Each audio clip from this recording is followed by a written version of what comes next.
The sound after victory is not what people remember. They remember the cheers, the fireworks, the camera flashes, freezing a moment of glory. But in the seconds after that final whistle, when helmets come off and the crowd's roar begins to fade, there is a silence that only those who have been inside it understand. It's not peace, it's not satisfaction, something colder, heavier. Like the air after a storm, when you realize what's been washed away. I've seen it in locker rooms, in the eyes of men who just lifted trophies. The look that says, we won, but also, we got away with it.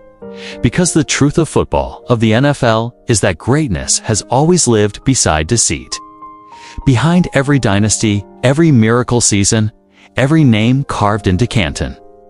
There's another story, of lines crossed, of rules stretched until they tore, of men who did what others wouldn't. This is not a tale of villains. It's a story about the hunger that drives men to break the unbreakable, the desire to win, to outthink, outfight, outcheat that has shaped the NFL's history more than any playbook ever could. The rule breakers built this league as much as the legends did, maybe even more. In the old days, they called it gamesmanship, the small edge that separated champions from the forgotten. But edges sharpen. What begins as clever becomes cunning, then corrosive. The line between strategy and sin has always been invisible in football, and for over a century, men have been walking it in cleats. There was Spygate, when hidden cameras turned sidelines into battlefields of surveillance. The Patriots weren't just watching film. They were stealing intelligence, decoding signals, rewriting the very definition of preparation. The public saw scandal. Inside the league, some saw envy. Every team wanted an advantage. The Patriots just had the audacity to get caught first. Then came Deflategate. The scandal that sounded like satire, air pressure, and footballs, but carried with it the gravity of betrayal. Tom Brady, the face of perfection, accused of bending the laws of physics for feel, grip, and control. It was absurd and profound all at once that the difference between godhood and disgrace could be measured in a few pounds per square inch. But the truth is, cheating never happens in a vacuum. It happens in systems that demand the impossible perfection, dominance, legacy, and punish anything less. Bountygate was the rawest version of that hunger. The New Orleans Saints weren't just playing for pride. They were playing for cash bounties, for the currency of violence. In that locker room, they said, knock him out and you'll get paid. It wasn't new. It was just exposed. The NFL called it immoral. But ask any defensive player from the 1970s. The 1980s, from the steel-tough age when concussions were called getting your bell rung, and they'll tell you, that was football. The brutality wasn't the scandal. The honesty was. And before all of them, before Belichick's cameras and Brady's footballs, before the Saints' pay for pain, there were the quiet pharmacists of the 1980s, trainers and strength coaches, slipping syringes into the mythology of the game. Performance-enhancing drugs turned average bodies into machines, turned fatigue into myth. Men played through shattered bones, torn tendons, concussions stacked like badges. The league grew richer, the games grew faster, and the players grew larger than life until the human beneath couldn't keep up. There's a reason these stories all sound alike, because the engine behind them is the same, the will to win at all costs. Every decade has its own version of the rule breaker, the player who cuts corners, the coach who bends the rules, the owner who turns a blind eye, and every time the league punishes them with one hand, while marketing their spectacle with the other. I've covered this game long enough to see how the story always ends.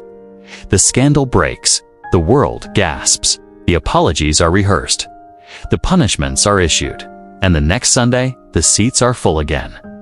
Because we, the audience, are not innocent either. We crave dominance, and dominance rarely plays fair.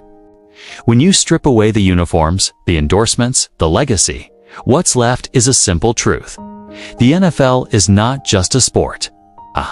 It's a system, one that rewards those who find loopholes faster than others. For some, it's innovation. For others, it's deceit. But for all of them, it's survival. There's a saying in the league, if you're not cheating, you're not trying. It's meant as a joke. But like most jokes, it hides something real. An understanding that the game is played in the shadows long before the lights ever come on. Ask the old quarterbacks who used stickum before gloves existed. Ask the linemen who used Vaseline to slip past holds. Ask the cornerbacks who timed snap counts down to milliseconds, jumping the route before the receiver even turned his head. They'll tell you it wasn't about dishonor. It was about living to see another contract, another playoff, another dream. Cheating, in its truest form, has never been about arrogance. It's been about survival in a system that eats the moral weak. The NFL didn't invent that. America did. Football just made it cinematic. When we celebrate greatness, we rarely ask what it costs, who it breaks, or what rules were twisted to build it. We glorify results because results are easy to measure. Integrity isn't. And somewhere between the roar of victory and the quiet of reflection, the question disappears. What does winning really mean when the truth doesn't survive the replay? Maybe that's the haunting beauty of this game, that every play, every touchdown, every championship carries with it an invisible shadow. The one that whispers, what if it wasn't clean? The legends will deny it. The fans will forgive it. And history will polish it into myth. But if you listen closely, past the noise, past the victory speeches and the confetti storms, you'll hear it, that silence after the crowd fades. The moral void beneath the roar. It's the sound of the game revealing itself, if only for a second, before the next kickoff drowns it again. That silence is where this story begins. Because this isn't just a story about the NFL's scandals, it says about what those scandals reveal about us. About ambition, about the price of perfection, about the quiet deal we all make when we decide that the end will always justify the means. The men who broke the rules didn't just cheat the system, they exposed it. They showed us that behind every immaculate season lies something less immaculate. Something human. And that is the real heart of the NFL Darkside, not the villains who cheated to win, but the legends who proved that even the brightest lights cast shadows.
The NFL has always lived in contradiction. It is a game built on precision, power, and ethics. And yet, beneath every rulebook and regulation lies the knowledge that rules are written only so someone can find a way to bend them. It's a league that sells purity but survives on pressure, where the same system that glorifies discipline rewards defiance. To understand how cheating became woven into its DNA, you have to understand the culture that made it inevitable. America's obsession with winning. Winning in football is not just the goal, it's the religion. Every Sunday, millions gather to worship it. Every franchise is built to pursue it. Every player is measured by how close they can get to it before their body gives out. In that kind of world, morality becomes negotiable. The difference between innovative and illegal is rarely about ethics. It's about who's keeping score. From the earliest days of professional football, the league was built on a foundation of controlled chaos. In the 1950s, before modern scouting or technology, teams employed methods that would now be considered espionage. Signal stealing wasn't just a trick, it was an art. Coaches hired ex-players from rival teams, memorized playbooks, and used binoculars to decode sideline communications. The Cleveland Browns were rumored to have scouts posted in upper decks with notepads and code sheets, translating hand signals into predictive calls. Back then, it wasn't called cheating, it was called being prepared. Vince Lombardi once said, "The measure of who we are is what we do with what we have." But what if what you have is the other team's playbook? For many, that wasn't a question of ethics. It was a question of execution. As the game grew, so did the stakes, and with them, the temptations. By the 1970s and 1980s, football had transformed from a regional sport into a national spectacle. Television money, sponsorships, and fame had turned players into icons and coaches into demigods. The league's heroes were larger than life, and increasingly, they needed help to stay that way. That help came in syringes. The steroid era wasn't born in the NFL, but it found its strongest roots there. The drive for size, speed, and endurance turned locker rooms into laboratories. Trainers became chemists, strength coaches became suppliers, and players became experiments in human performance. The public saw evolution, men faster, stronger, harder to tackle. Inside the league, everyone knew something else was happening. Lyle Alzado, one of the NFL's fiercest defensive ends, confessed near the end of his life that steroids had changed him, not just his body, but his mind. "I was addicted to winning," he said. And steroids were part of winning. His words weren't an excuse. They were a confession of a system that demanded superhuman output but punished the human cost. The NFL's official stance was condemnation, but its unofficial reaction was silence.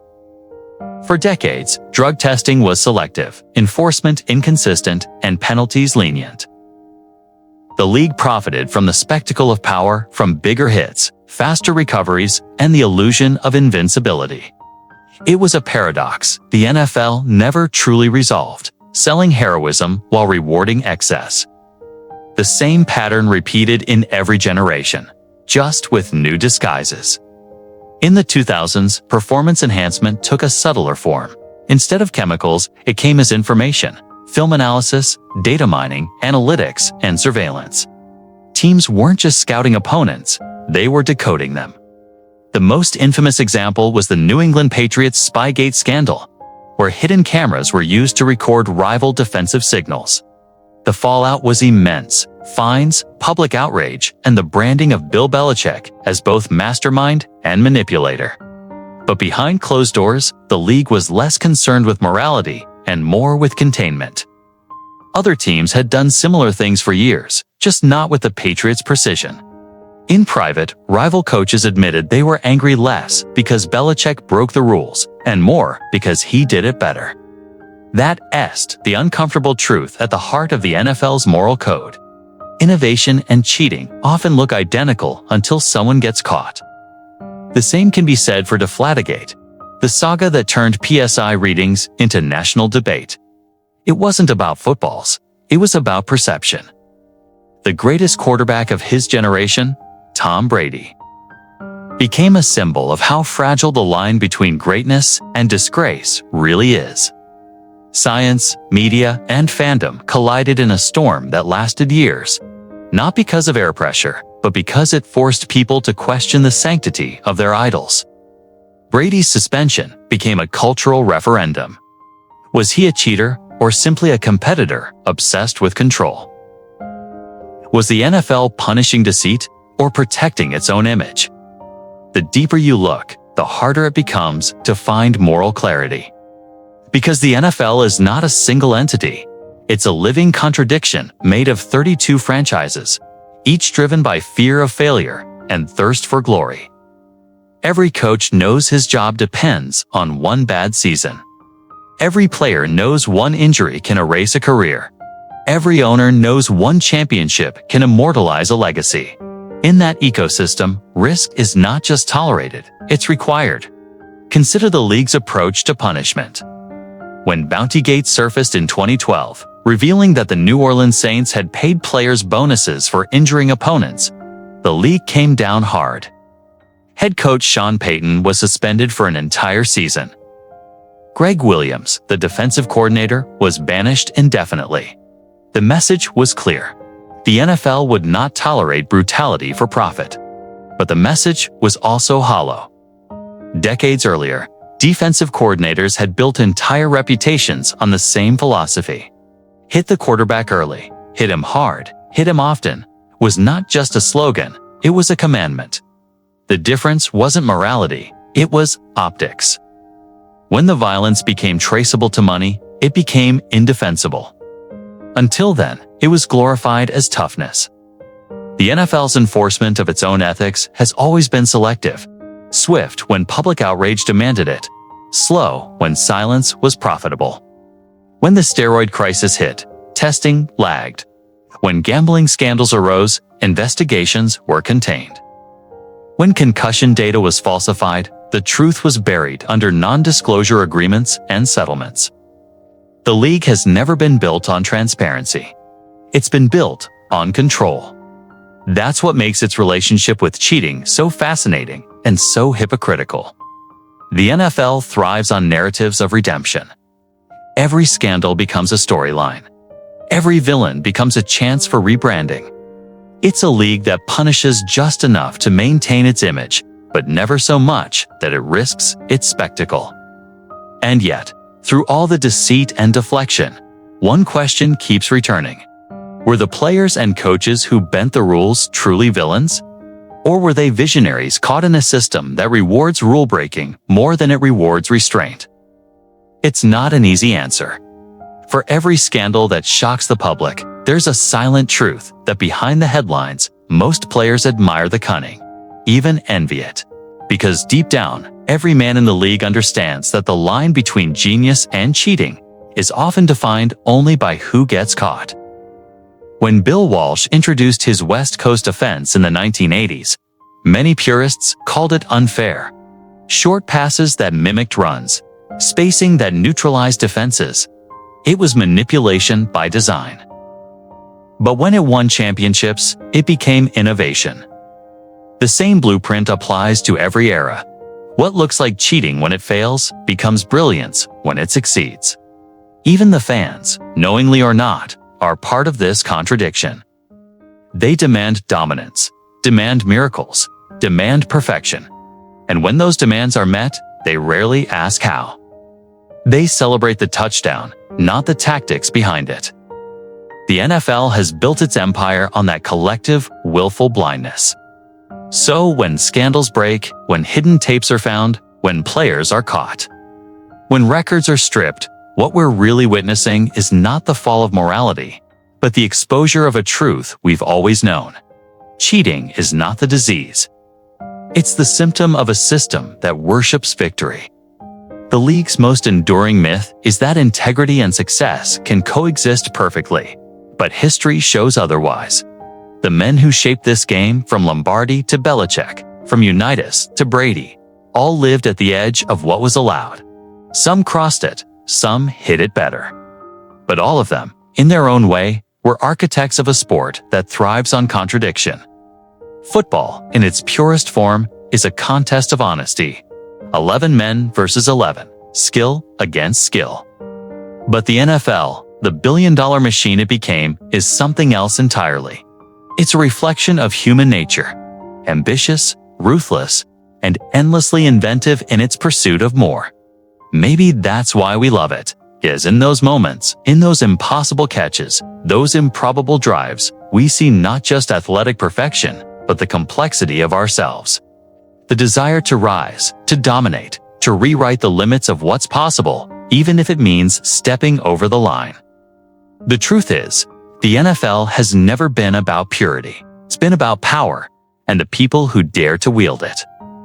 And so this story isn't about exposing villains. It's about understanding the anatomy of temptation in the most competitive arena on earth. About the brilliance and the betrayal that coexist inside the same huddle. About the men who became legends, not in spite of their defiance, but because of it. Because in the end, the league's rule breakers didn't just challenge the NFL, they defined it.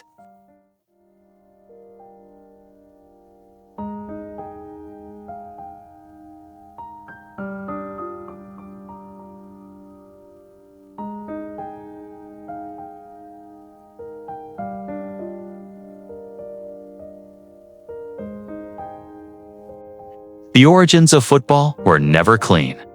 Before the television contracts, before the billion-dollar brands and the meticulously scripted halftime shows, there was mud, cold breath, and survival. The men who played in the early decades of the NFL weren't celebrities, they were laborers in leather helmets. Paid a few dollars to entertain a restless, Depression-era crowd. But beneath the cracked leather and primitive pads, there was a second game being played. A game of deceit, improvisation, and audacity. It was football's hidden foundation, the rule-bending instinct that would shape every era that followed. The 1920s NFL was less of a league and more of a traveling circus.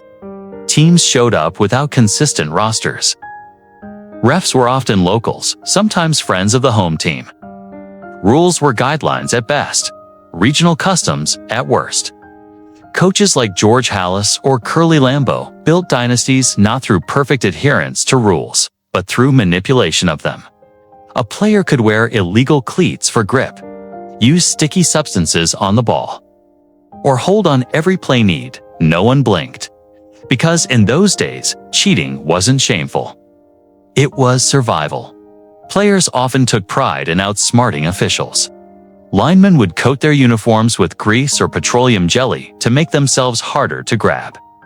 Quarterbacks would scuff or darken the ball to disguise play-action fakes during night games.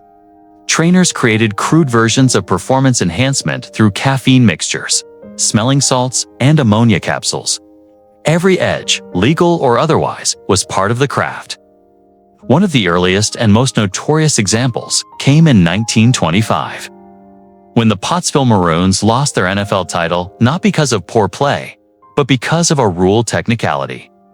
They played an unauthorized exhibition game against a college team, breaking a territorial restriction. It was a bureaucratic violation, not an on-field crime. Yet it exposed a truth about the league's DNA. The NFL was born from a tug-of-war between order and opportunism. Teams, desperate for revenue, ignored or twisted rules whenever it suited survival. By the 1930s, deception had evolved into strategy. The Chicago Bears popularized the T-formation at the time viewed by rivals as unfairly manipulative. Opponents accused them of hiding the ball, disguising motions, and using illegal shifts. Halas didn't deny it. In one of his early interviews, he simply said, "You play within the rules as they're written, not as they're intended." That sentence would echo through decades of football culture, the gray zone between innovation and cheating. Back then, the NFL didn't even have a unified rulebook. Each referee crew applied its own interpretation. Games could shift drastically depending on who was officiating. A block that was legal in Chicago might be a penalty in New York. This inconsistency created opportunity teams. Learned to exploit certain officials, even researching who would be assigned to their next game. If a referee was known to be lenient on holding, offensive linemen were instructed to grab freely. It was not a secret. It was a calculated tactic. Equipment manipulation was also common. Helmets were modified with hidden padding or hardened materials to gain an advantage in collisions. Some players would wear extra-long cleats in muddy conditions to maintain footing, even though regulations limited their length. In an era with little oversight, these adjustments were celebrated as crafty rather than condemned. The most cunning of early players treated the rulebook like a chessboard. They studied the gaps, the ambiguities. Sammy Baugh, Washington's legendary quarterback and punter, famously used quick kicks of play that exploited timing loopholes to gain hidden field position. In 1940, when officials began cracking down, Baugh simply changed the rhythm of his approach to disguise it as a standard punt. Was it cheating, or simply understanding the game better than anyone else? By the 1940s, football's moral code was still fluid. The league was growing, but its identity was torn. On one hand, it wanted legitimacy, a professional image that could compete with baseball. On the other, it couldn't abandon the chaos that made the sport thrilling. Coaches and players quietly agreed. Rules were flexible until proven otherwise. As long as it wasn't written down, it wasn't truly illegal. Perhaps the clearest example of this mindset came during World War II, with rosters decimated by the draft. Teams combined or borrowed players from rivals. The Steagles, a temporary merger of the Steelers and Eagles, were notorious for stretching eligibility rules. They fielded players who were technically still in military training programs, skirting regulations that should have barred them from competition. The league knew, the fans knew. But no one cared, because survival outweighed ethics. Even the referees were complicit. In those years, many officials traveled with teams, were paid under the table, or received game day bonuses. A favorable call could mean a free dinner or travel voucher. There was no centralized officiating body to ensure impartiality. The NFL was still a patchwork of ambition and improvisation. The idea of a cheating scandal didn't exist because to call something a scandal, the system first needed integrity. And integrity was still a work in progress. This is the paradox that built professional football. The rule benders were also the builders, the innovators, the tacticians who refused to accept boundaries as fixed. Every illegal shift forced the league to clarify movement rules. Every deceptive play prompted a new clause in the rulebook. Every dirty trick pushed the game toward structure. The cheaters, in a strange way, made football cleaner. Yet there is a deeper truth buried in those decades. The culture of winning at all costs didn't arrive with modern money. It was born in the mud and blood of the 1920s, when a single victory bonus might pay a player's rent. Cheating wasn't rebellion, was loyalty to the cause of survival. And when the NFL later began to punish those same instincts, the contradiction was already baked in. Every era since has carried echoes of those early games. The unregulated scrimmages in farm fields, the grease-licked jerseys, the hidden cleats, the tricks that eventually became innovations.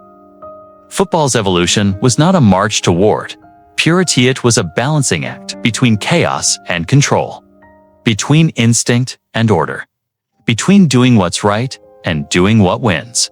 And when we look back, those primitive years reveal something uncomfortable. Cheating didn't corrupt football. It created it.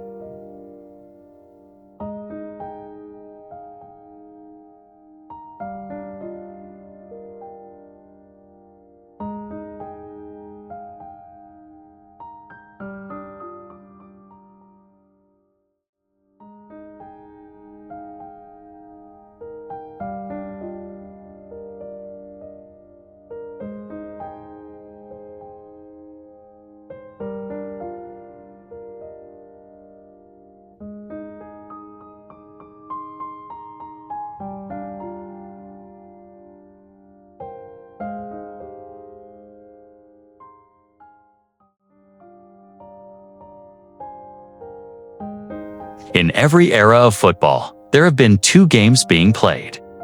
One is on the field, the visible clash of power and precision. The other unfolds in the shadows, where coaches whisper, plan, and quietly bend the rules to shape victories. Behind every championship banner, there's a quiet understanding among those who've truly lived this sport. Football is as much about deception as discipline. When the early chaos of the 1920s gave way to the structured dominance of the 1940s and 1950s, a new kind of rule bender emerged. The tacticians weren't players coding their jerseys in Greece anymore. These were masterminds like George Halas, Paul Brown, and later Vince Lombardi, who weaponized intelligence, secrecy, and subtle defiance as their tools of control. The gridiron became a chessboard, and the coaches were kings who refused to lose. George Halas, Papa Bear, was not just the father of the Chicago Bears. He was the father of organized football, espionage. In an era before official scouting departments, Halas sent assistants disguised as fans to rival practices. He collected playbooks, scribbled down signals, and kept meticulous notes on opponents' tendencies. It wasn't illegal because the league had no rule against it. But even then, Halas knew he was treading a thin line. His motto was simple: if you're not finding the edge, you're already behind. Vince Lombardi, decades later, took that same hunger and turned it into discipline so precise it bordered on fanaticism. His Green Bay Packers became the symbol of purity and preparation. But beneath the surface, they were masters of concealment. Lombardi's famous sweep play wasn't just execution. It was misdirection refined into art. His staff used deceptive blocking angles and unrecorded cadences to mask the play's start. Rival coaches would later admit that half of Lombardi's dominance came from his ability to use legal plays that looked illegal. This is the essence of the silent code, the unspoken rule among coaches that knowledge, not morality, decides games. Winning required secrecy, and secrecy required silence. Every staff had its own vault of hidden strategies, dummy playbooks left behind for spies to steal, altered practice films to mislead opponents, even fake hand signals rehearsed for televised games. The coaches lived by an unspoken creed: protect your methods, no matter the cost. Paul Brown, coach of the Cleveland Browns, brought science into the shadows. He revolutionized the game by introducing film study. But that innovation also birthed the first film advantage, wars. Brown's assistants would trade reels of game film in secret, sometimes paying cash for unauthorized footage from stadium workers. It wasn't strictly permitted, but it wasn't explicitly forbidden either. The NFL had Dan T yet realized how much information could win a game, and Brown used that ignorance to dominate. In 1956, when the Browns faced the Giants, New York accused Cleveland of knowing their signals. The Browns' offensive timing was uncanny, too perfect. Brown denied everything. Yet, former assistants later confirmed that the team had indeed deciphered the Giants' codes by analyzing hours of slow-motion film. It was, technically, legal. But the league's discomfort was clear. The future of football would depend on how much intel was too much. Halas, Brown, Lombardi. Each of them shared a paradoxical philosophy. Publicly, they demanded integrity. Privately, they obsessed over edges. The difference between preparation and cheating was not moral, it was situational. If a trick worked, it was called genius. If it failed, it was called illegal. That double standard became a core part of the sports psychology. Lombardi's assistants described his office as a place of sacred secrecy. Practices were closed, even to local reporters. Assistants who leaked information, even accidentally, were cut off entirely. He taught his team that privacy was a weapon. You win by knowing more than they do, he once told Bart Starr, and you never tell them what you know. To outsiders, it looked like discipline. To insiders, it was obsession. As the league began to modernize in the 1960s, so did the tools of secrecy. Coaches used tape recorders, hidden scouts, and informal networks to share intelligence. The NFL tried to regulate it, but the silent code persisted, enforced not by rules, but by mutual understanding. You don't expose another team's methods, because one day, you'll need to hide your own. It was a professional omerta, a code of silence, more binding than the rulebook itself. That culture created legends, but it also created ghosts. The same men who preached morality to their players often rationalized deception in their playbooks. They called it gamesmanship, not cheating. The word cheating was reserved for those who got caught. everyone else was just strategic. Even Don Shula, revered for his integrity, was not immune. During his tenure with the Baltimore Colts, Shula's staff was known to adjust sideline markers to help their receivers time deep routes. It was minor, but effective. Later, when he coached the Miami Dolphins, rival teams accused him of using staffers in the stands to spot defensive coverages with binoculars, long before Spygate would make that tactic infamous. What united these men was not corruption, but control. Every legendary coach feared one thing above all: losing control of the narrative. That's why they guarded secrets so fiercely. The moment your methods were exposed, your magic vanished. And in football, magic was everything. For decades, assistant coaches lived in a culture of fear and loyalty. To leak information was professional suicide. Many spoke years later of the file, a hidden notebook each staff kept on opponents. Those files contained play call tendencies, snap counts, and personal quirks, even which referees could be influenced by sideline pressure. The league turned a blind eye because deep down, everyone was doing it. By the 1970s, this silent culture had become institutionalized. Scouting departments expanded, film rooms multiplied, and secrecy became standardized. Teams began using coded phone systems to prevent interception of calls between press boxes and sidelines.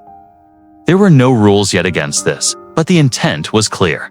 Information was the real currency of the game. And through it all, no one spoke. Former Packers assistant Norb Hecker once said in an interview, "You never asked how another team got their film. You just watched it." That was the silent code, a culture built on mutual complicity. No written rules, no explicit oaths, just the understanding that knowledge equaled survival. But silence comes with a cost. The same secrecy that made legends also buried truth. Coaches who operated within this gray zone blurred the moral lines for generations to come.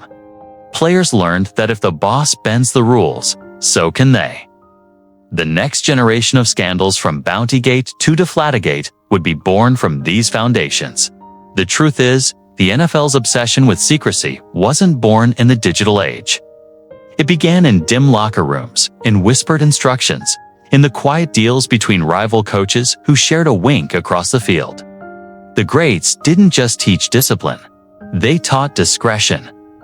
And in the end, that was their greatest legacy and their quietest sin.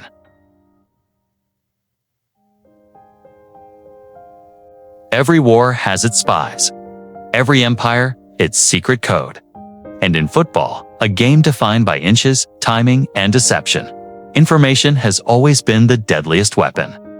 From the 1950s chalkboards to the 2000s encrypted playbooks, the NFL has lived through its own Cold War, a silent, escalating arms race for signals, secrets, and competitive advantage. It began innocently enough. Coaches in the 1950s realized that if they could read an opponent's sideline gestures, they could predict plays. The idea was simple. The execution: primitive binoculars in the stands, assistants scribbling on notepads, players trained to recognize patterns. There were no written prohibitions yet. The league had not imagined that espionage could exist within a sport built on honor and discipline. But as the stakes grew, so did the sophistication. By the 1960s, some teams were already running covert operations worthy of military parallels. The Cleveland Browns reportedly used film crews to analyze opponents' pre-snap motions and hand signals. The Green Bay Packers developed coded systems that changed weekly to stay ahead of scouts. Teams even paid ticket takers and stadium ushers to observe visiting sidelines and report any visual tells. What had started as gamesmanship had evolved into organized intelligence gathering, football's version of cryptography. The rise of technology in the 1970s and 1980s turned this silent contest into something larger. Teams began experimenting with early video systems, slow-motion analysis, and reel-to-reel recordings. The Dallas Cowboys were among the first to use multi-angle film to decode opponents' formations. What was once a coach's hunch now became quantifiable data. The NFL's battle for signals had entered the age of analytics long before the word became fashionable. But the more information coaches gathered, the harder it became to separate brilliance from betrayal. One defining case came in 1979, when the Pittsburgh Steelers were accused by rivals of stealing signals using hidden cameras during games at Three Rivers Stadium. Nothing was proven, but whispers grew. The Steelers' uncanny ability to anticipate play calls during their dynasty years fueled suspicion. Players from opposing teams swore the Steelers knew what was coming, and whether that was paranoia or perception, it marked the dawn of mistrust. The NFL realized its problem wasn't technology, it was ethics. The true explosion, however, came decades later, when the game went digital. The 2000s brought new tools, wireless headsets, encrypted communications, and, inevitably, new ways to exploit them. Enter the New England Patriots and one of the most infamous episodes in modern sports history, Spygate. In 2007, the Patriots were caught filming New York Jets defensive signals from an unauthorized location. To casual fans, it sounded minor. To insiders, it was a revelation. The tapes, later confirmed by NFL investigators, showed how New England had systematically recorded sideline gestures, linked them to corresponding plays, and built an internal intelligence database that turned football strategy into an algorithm. It wasn't a single rogue act. It was an infrastructure. Bill Belichick's Patriots had built what some insiders described as the vault, a repository of opponent data compiled over years. Every film session, every game, every opponent's subtle signal was cataloged and cross-referenced. The result was a machine of prediction so efficient it blurred the boundary between preparation and violation. When Commissioner Roger Goodell announced the punishment, a $500,000 fine for Belichick, $250,000 for the team, and the loss of a first-round draft pick, he also ordered that all confiscated tapes be destroyed. The league wanted closure, but destruction of evidence only deepened the mystery. To this day, the extent of the Patriots' surveillance remains uncertain. Some reports claim the tapes dated back to the early 2000s, including Super Bowl opponents. Others insisted the scandal was isolated. What is certain is that the league's response was swift and symbolic: contain the damage, protect the shield. But the moral implications couldn't be buried as easily. Inside locker rooms and analyst booths, the question spread: was this cheating or evolution? If a team was simply more prepared, more analytical, and more technologically advanced, could it be blamed for exploiting an undefined gray zone? Spygate exposed a truth that the NFL had long avoided: innovation often moves faster than integrity. Even within the Patriots dynasty, there were layers of justification. Many players later defended the system as mere preparation. Others admitted discomfort, saying it blurred the line between coaching and spying. The numbers spoke for themselves. Between 2001 and 2007, New England's record was 86-24. Their dominance was total. Their edge was invisible. The public, however, saw something else: arrogance. The image of Belichick's stone-faced indifference during press conferences became the embodiment of moral detachment. He famously said, "I've made mistakes, but never specified which ones." The silence was louder than any admission. It echoed the same unspoken ethos that had guided coaches since Hallis: protect the win at any cost. Behind the controversy, there was another uncomfortable reality. Every team had flirted with the same tactics. Former coaches from the Packers, 49ers, and Raiders admitted that sign stealing was routine, though rarely filmed. One NFC assistant told Sports Illustrated, "If you're not trying to read signals, you're not doing your job." What made Spygate explosive wasn't the act, it was the exposure. The Patriots broke the silent code. They got caught. And yet, the story didn't end there. A decade later, in 2015, the Deflategate scandal reignited the same debate, this time about physics, not footage. The Patriots were accused of deliberately deflating footballs below league pressure standards to give Tom Brady a better grip in cold conditions. It was minor in scope, but monumental in symbolism. Once again, the Patriots stood at the intersection of innovation and infraction. Masters of detail, accused of deceit. Brady's suspension, the legal battles, the scientific disputes, they all revealed the same cultural fracture that Spygate had exposed. The NFL's obsession with controlling narrative over truth. The league's brand demanded heroes and villains. The Patriots were convenient villains. But in the deeper sense, Spygate and its aftermath were never about cameras or air pressure. They were about trust, a currency football could no longer take for granted. The more the game relied on technology, the more it risked corruption. The very tools that enhanced strategy also opened new doors for manipulation. By the late 2010s, the league quietly expanded its rules on video surveillance, headset encryption, and sideline protocols. Coaches were now limited to league-monitored camera feeds. Signalers wore wristbands with decoy codes. The NFL had turned its Cold War of signals into a bureaucratic surveillance state. Yet, for all the regulations, the culture hadn't changed. Teams continued to innovate in secret. Only now, they were smarter about it. Private analytics firms, data scraping algorithms, and wearable sensors became the new frontiers. The espionage had simply gone digital. And so, the story of the NFL's signal wars isn't about villains or outlaws. It's as about evolution. The sport has always rewarded those who think faster, adapt quicker, and see what others miss. But every evolution leaves a moral shadow. When knowledge becomes weaponized, integrity becomes collateral damage. In the end, football's Cold War wasn't fought in headlines. It was fought in... There's an uncomfortable truth buried beneath the NFL's muscle. Glory and roaring stadium lights that the League's rise into a billion-dollar empire was built on a quiet chemical revolution. Behind the face masks and protein shakes, performance enhancement has long been the league's open secret, tolerated, exploited, and then condemned, depending on the headlines and who was caught.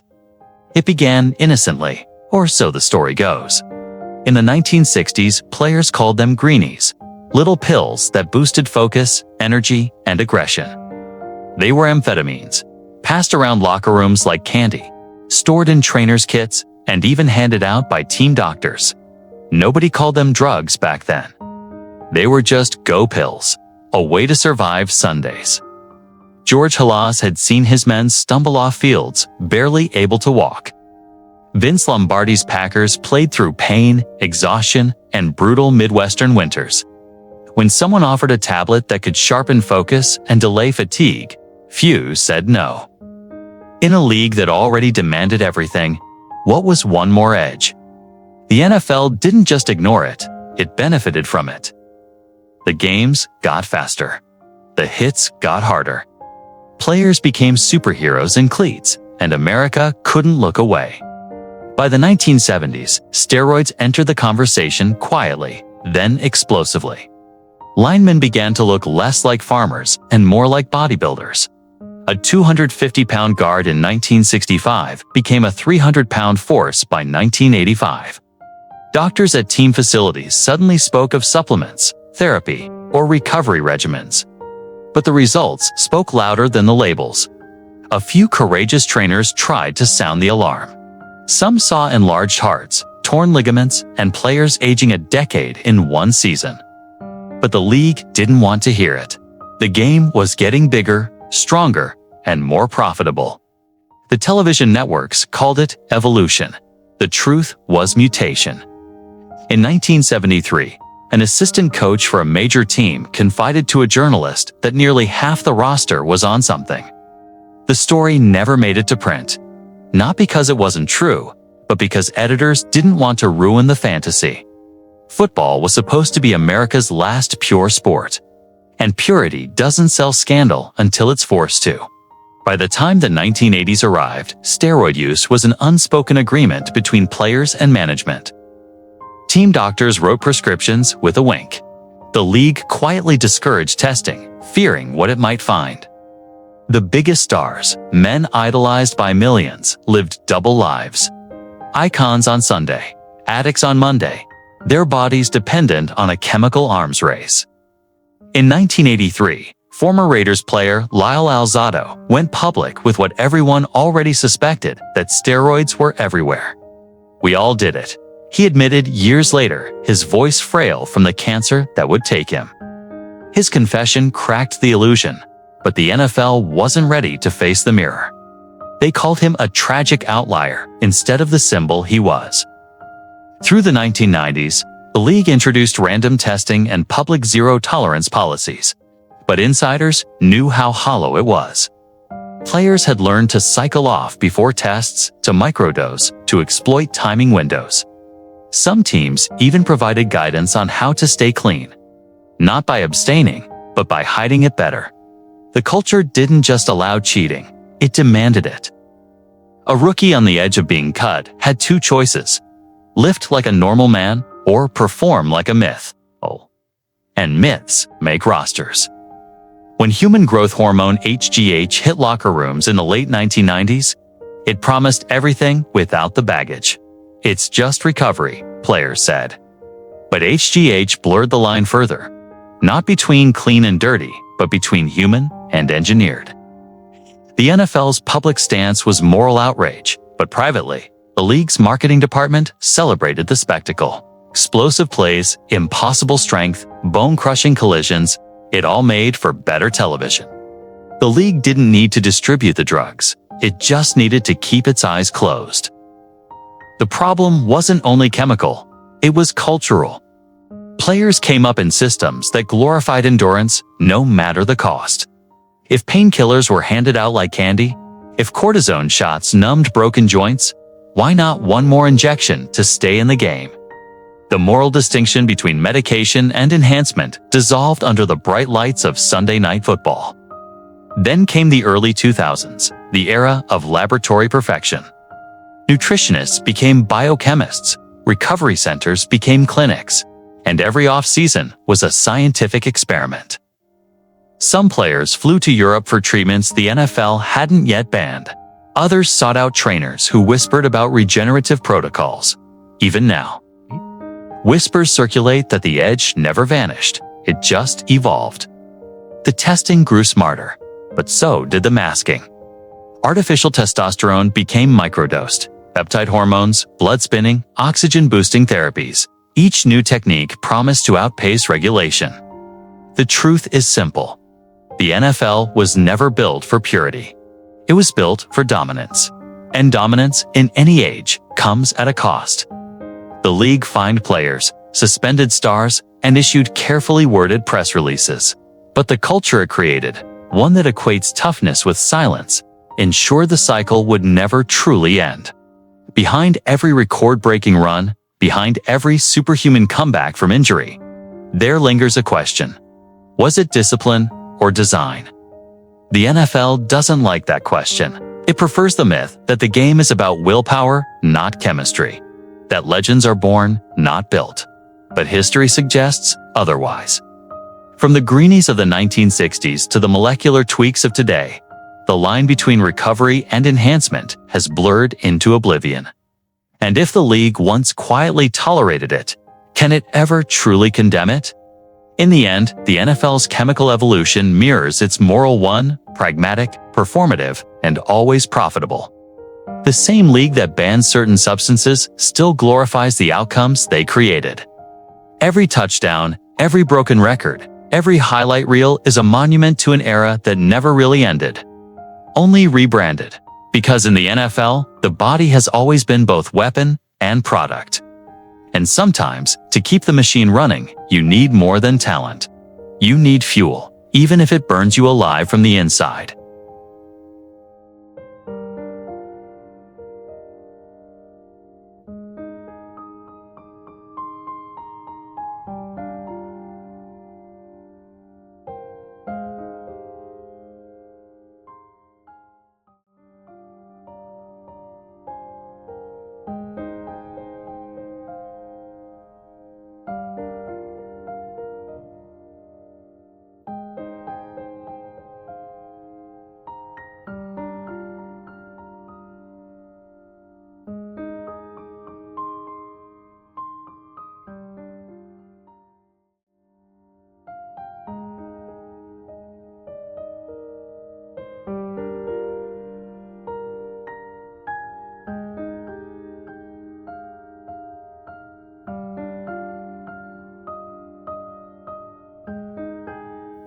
There is a code in football that predates television and contracts.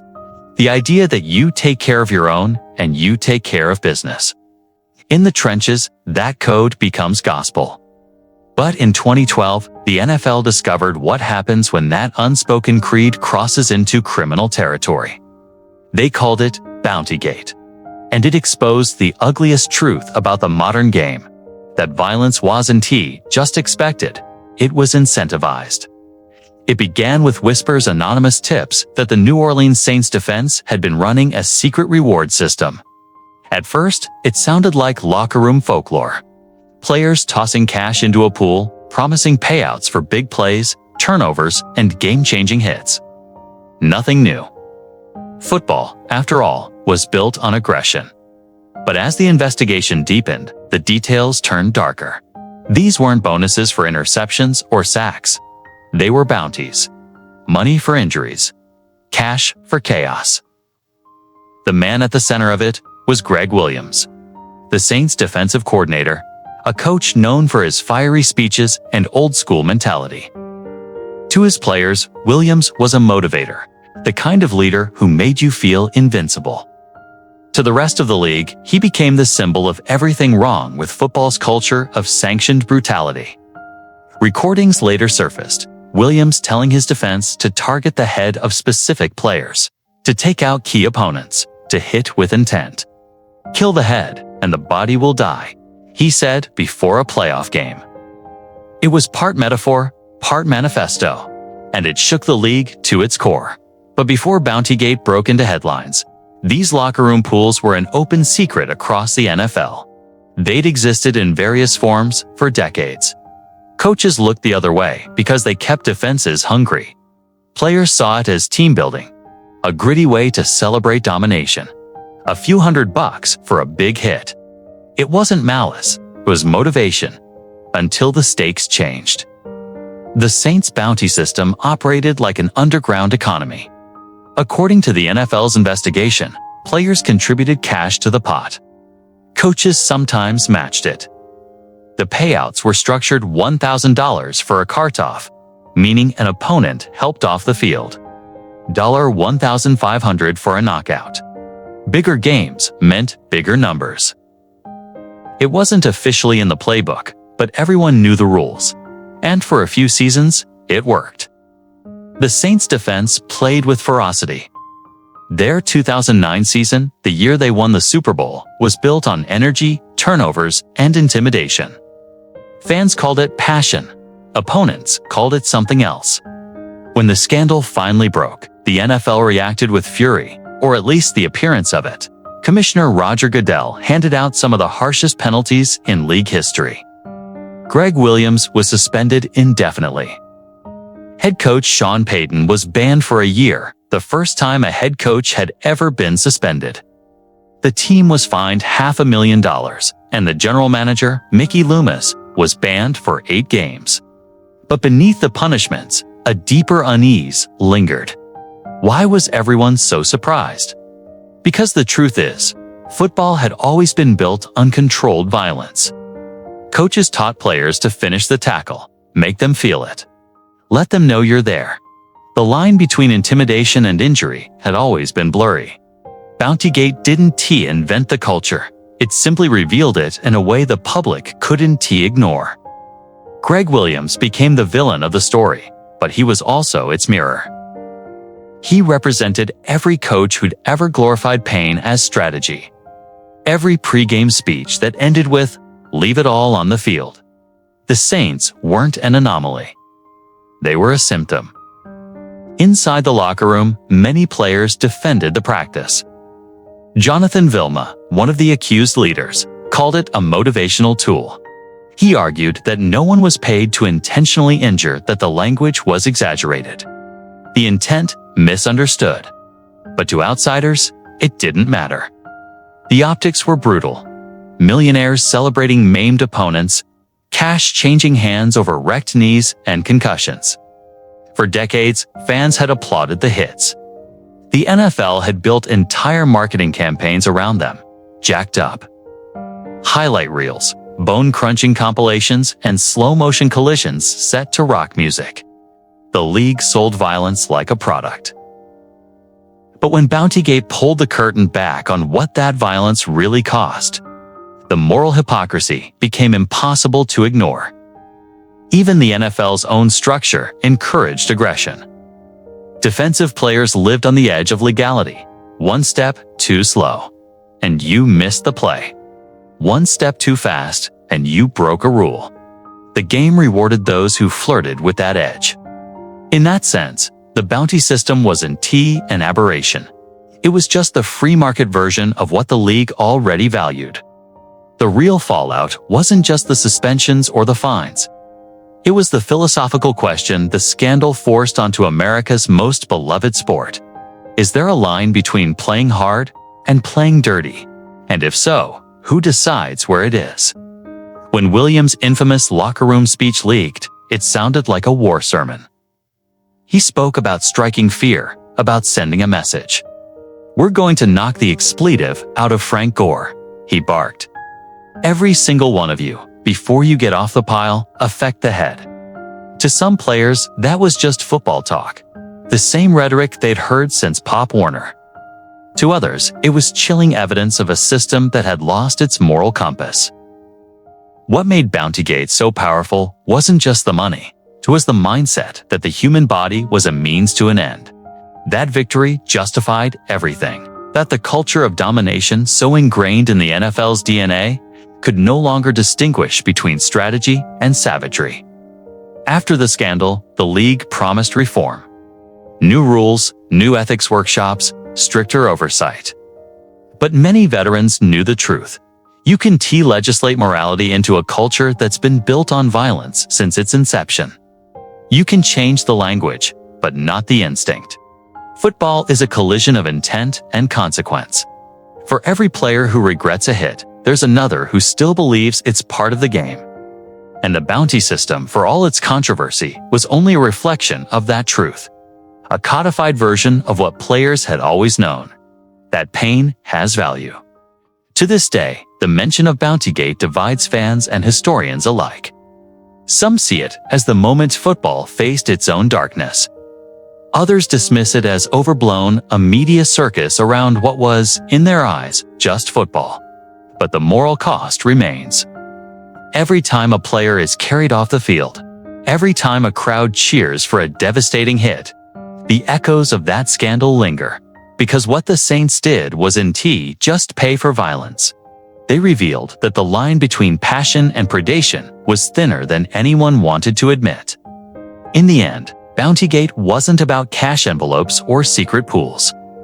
It was about the hidden truth beneath every tackle that the sport's greatest glory has always been entangled with its greatest cruelty. And no matter how many policies the NFL writes, it can never fully separate the two.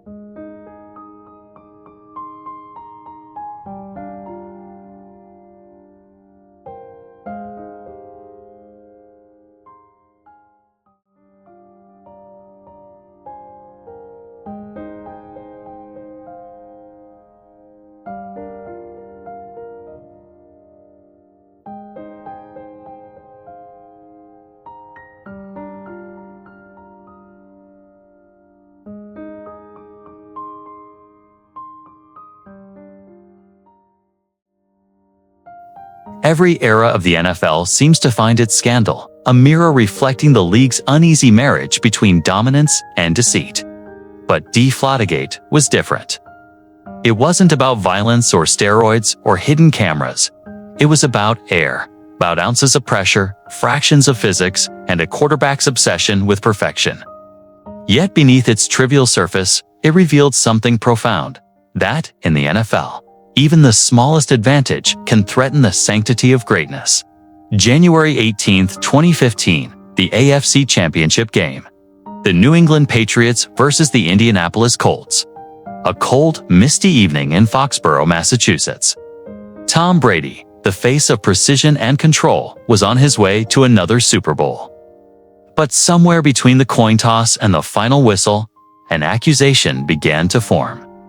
The Colts defense intercepted a pass and noticed something off. The ball felt lighter, softer, suspicious. After the game, which the Patriots won in a blowout, 45-7, the NFL quietly began an investigation. Soon, the term Deflategate would explode across every television screen in America. It wasn't just a sports story anymore. It was a cultural one.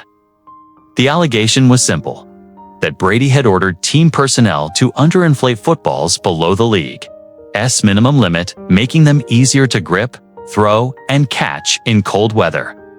To some, it was the smoking gun proof that the Patriots dynasty had always been built on deception. To others, it was absurd, a witch hunt fueled by jealousy and narrative fatigue. The NFL hired attorney Ted Wells to conduct an independent investigation. What followed was a 243-page report filled with science, speculation, and semantics. It is more probable than not, the report concluded, that Tom Brady was at least generally aware of the inappropriate activities. That single phrase, more probable than not, became a cultural punchline, a legal hedge that destroyed reputations while admitting uncertainty. But the real war wasn't about PSI levels. It was about perception. Tom Brady had built an empire on control. Control of the pocket, control of the narrative, control of the game's smallest details.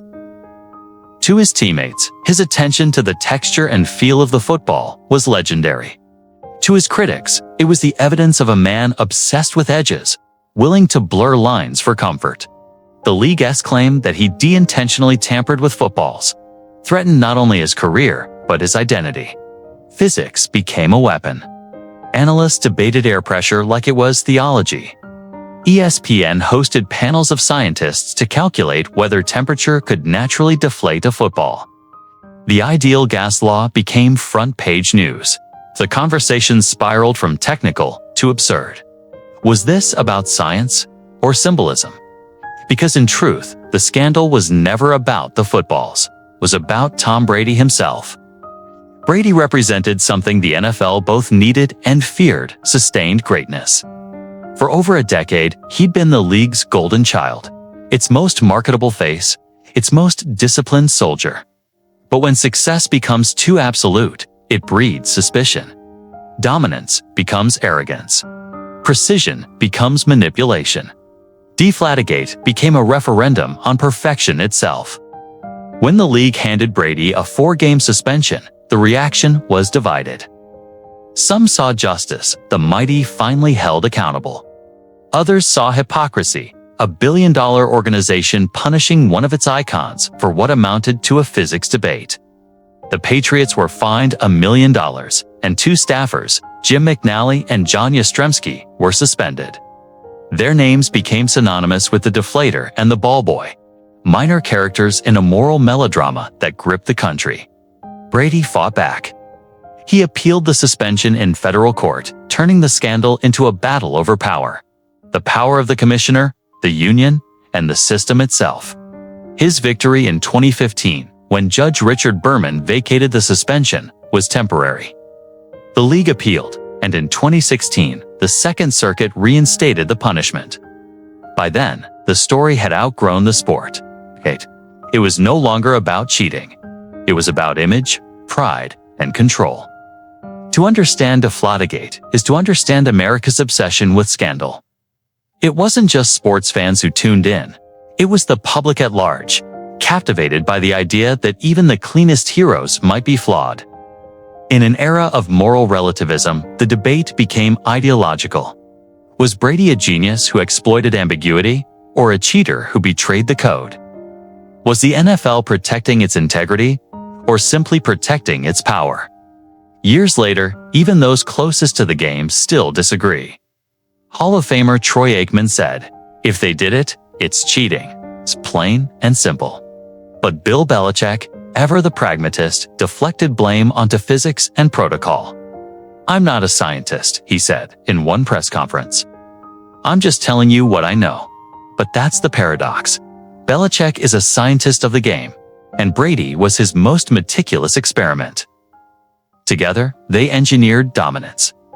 And in a world that celebrates innovation, they were suddenly punished for it. The scandal exposed the hypocrisy of the NFL's moral compass. This was a league that celebrated players who bent rules on every snap, from holding to flopping to false starts. But when the bending came from the league's most decorated figure, the machine turned on itself. Brady became both martyr and myth. He served his suspension in 2016, then returned with a vengeance, leading the Patriots to a 14-2 record and a Super Bowl comeback that defied logic. Down 28-3 to the Falcons, Brady orchestrated the greatest comeback in Super Bowl history. It was as if Deflategate had refined him, burned away the doubt, and hardened his will. When he lifted the Lombardi Trophy, the crowd didn't see controversy.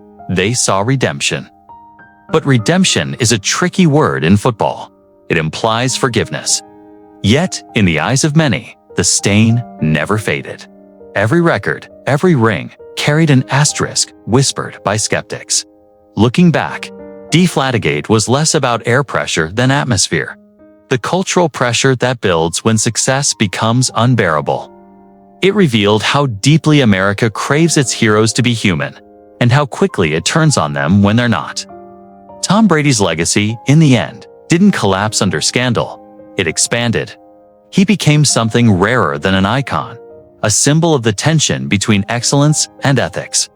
His defiance, his refusal to bow to public judgment, mirrored the NFL's own contradiction, a league that punishes rebellion while secretly feeding on it.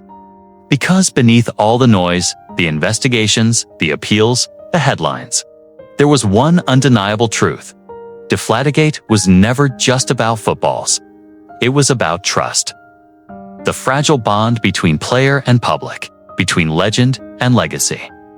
And once that trust is punctured, no amount of air or redemption can fully fill it again.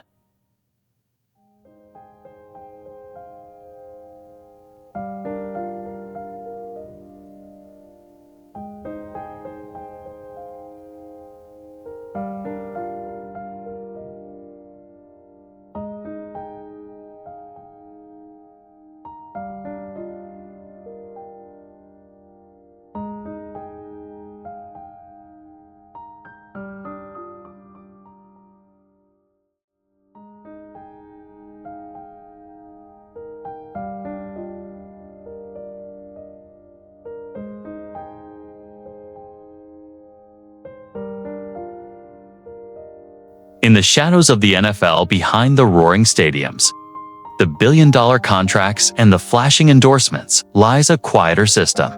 It doesn't appear on spreadsheets or in stat sheets. It exists in whispers, handshakes, and envelopes. It's the hidden economy of professional football, a world where influence, money, and silence buy not just loyalty, but advantage. This isn't the story of touchdowns or trophies. It's the undercurrent that keeps the empire stable, the quiet transactions that make sure the right players stay quiet. The right owners stay powerful, and the right outcomes keep the machine humming. From the earliest decades of professional football, money has shaped morality. In the 1930s and 40s, when players earned little more than factory wages, off-the-books bonuses were often survival. A coach might slip a lineman $20 to make sure the quarterback docent get up. An owner might quietly offer cash to win a rivalry game that drew ticket sales. It wasn't called corruption then. It was the cost of loyalty. By the 1950s, when television brought football into America's living rooms, the stakes grew. The NFL was no longer just sport. It was spectacle. And with spectacle came pressure to win, to draw ratings, to maintain the illusion of fair play. Behind the curtain, teams built informal systems of reward and punishment. Players were fined internally for mistakes that cost games, then compensated privately for hits that changed them. A defensive back might be handed an envelope after a game for a key stop, never written down, never declared. Those same envelopes might come with notes that said, "Good hustle." But everyone knew what they really meant. Thank you for crossing the line we can admit exists. By the 1970s, this silent commerce had evolved into something larger, an underground economy of favors. Some were financial, others were political. Team executives exchanged information about referees, injury reports, or trade intentions under the table. Agents funneled small fortunes to trainers and scouts to advise their players in specific directions. Players, desperate for opportunities, agreed to personal deals that bordered on extortion. The league's image depended on denial. The commissioner's office would preach integrity while its franchises operated in moral gray zones. There were no official ledgers, only rumors, bonuses for cleaning up a rival quarterback, stipends for game-changing moments, payouts for silence after locker room incidents. The code was simple. If it stays quiet, it didn't happen. One of the most revealing chapters came in the late 1980s, when several retired players began to speak about slush funds, unofficial accounts used by certain teams to distribute untraceable incentives. These were cash reserves kept separate from salary structures funded by ticket revenue or owner contributions.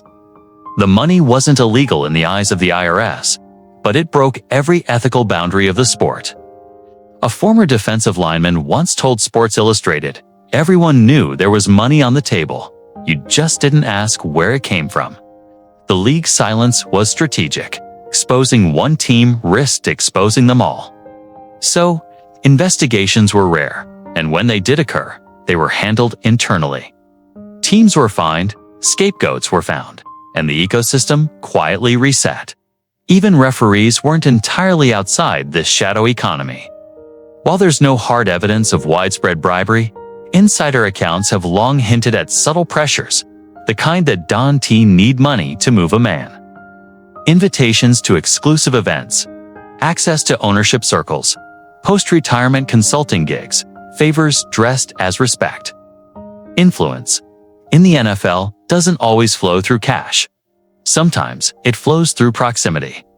By the 2000s, as the sport grew into a global business, these backroom dealings adapted. The money got cleaner, the language more corporate. Performance incentives replaced bounties. Leadership bonuses replaced punishment pay. On paper, everything looked legitimate. But beneath those polished words, the game remained the same. Reward aggression, monetize pain, and conceal it under bureaucracy. And it wasn't just between players and teams anymore. Media, sponsors, and leagues formed a triad of mutual protection. A star accused of misconduct might lose an endorsement, but rarely for long. A major advertiser with league contracts could quietly urge leniency, arguing that punishing too harshly would hurt brand stability. The result? Scandal became negotiable. The NFL's most powerful men have always understood this quiet economy. It's what allowed certain owners to outlast controversy and others to vanish under it.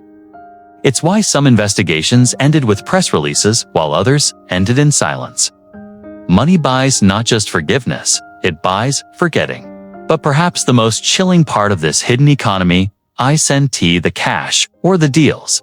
It's the silence it enforces. For decades, players have spoken of being taken care of after controversial hits or suspicious calls. That phrase, taken care of, appears again and again in private conversations, meaning everything and nothing at once. It might mean a financial bonus. It might mean job security. It might mean a promise that next time the league will look the other way.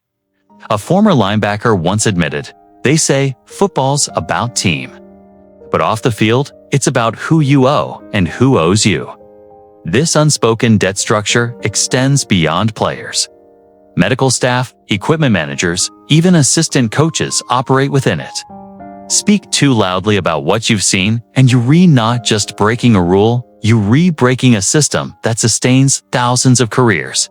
The scandals we see, the ones that make headlines, are only the surface bubbles of a deeper, older current.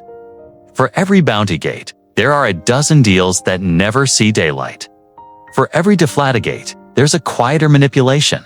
A draft pick traded based on leaked intel. A coaching hire influenced by underthatable promises. The league calls it business, The players call it survival. But beneath both lies the same principle that has guided the NFL since its founding: control the narrative, control the money, control the game. And when control slips, when a secret leaks, when a payment is traced, when a coach says too much, the league's response is swift and theatrical. Press conferences, denials, suspensions. The same choreography every time.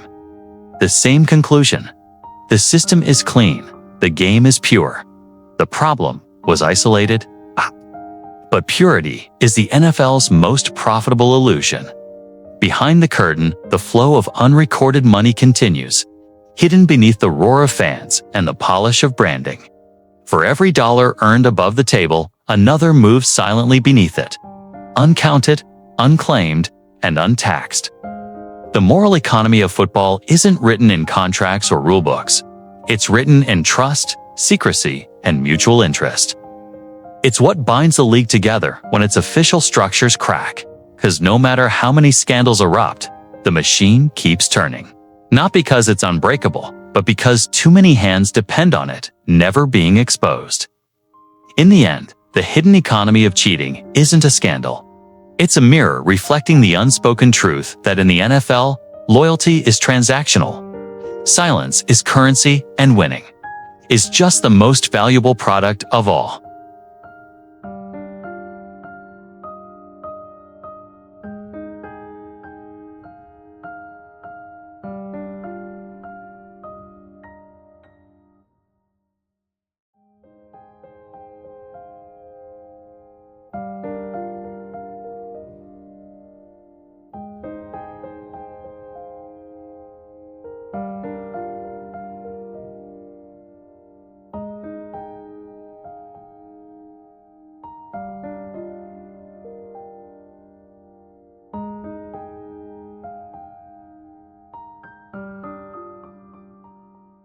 For as long as football has existed, so too has the debate over fairness. The referee, striped, impartial, and supposedly infallible, was once the unquestioned authority on the field. But with the rise of television cameras, instant replay, and billion-dollar consequences, the illusion of perfection shattered. The NFL's referees, once seen as keepers of order, became symbols of human fallibility, and, in the eyes of many, of institutional bias. Before there was high-definition replay and forensic camera angles, football games lived in the hazy memory of those who watched them. A missed call was just another part of the story. But by the 1980s, as broadcasts improved and money multiplied, each decision became magnified. Every whistle, flag, or no call carried with it the weight of millions of dollars and decades of legacy. The stakes turned referees into targets and technology into both weapon and microscope. When the NFL first introduced instant replay in 1986, it was seen as a revolution, the beginning of accountability. But it also opened a door to suspicion. If referees could review footage, what did it mean when they still got it wrong? And what about the plays that couldn't be reviewed? The penalties, the holding calls, the uncatchable pass interference. Those gray areas became breeding grounds for conspiracy.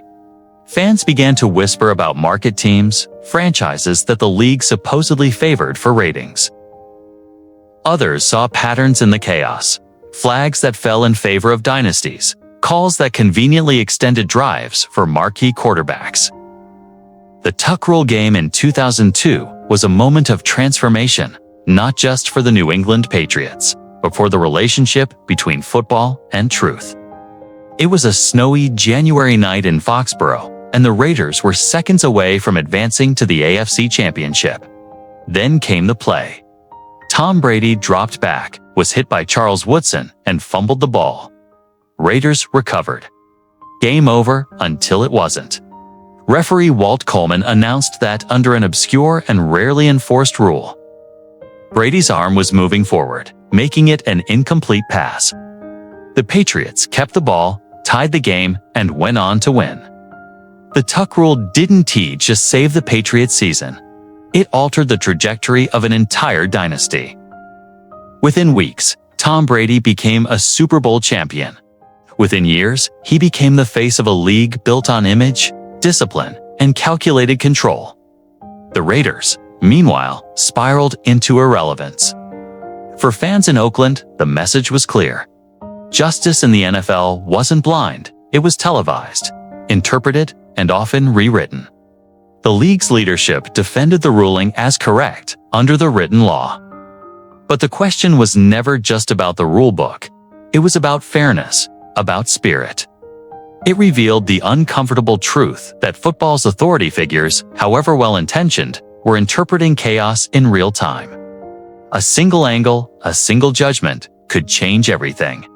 And yet, the NFL's machinery rolled on, protected by bureaucracy and billions. When the NFL brought back replay in 1999 after a decade-long hiatus, it was supposed to eliminate doubt. But it did the opposite.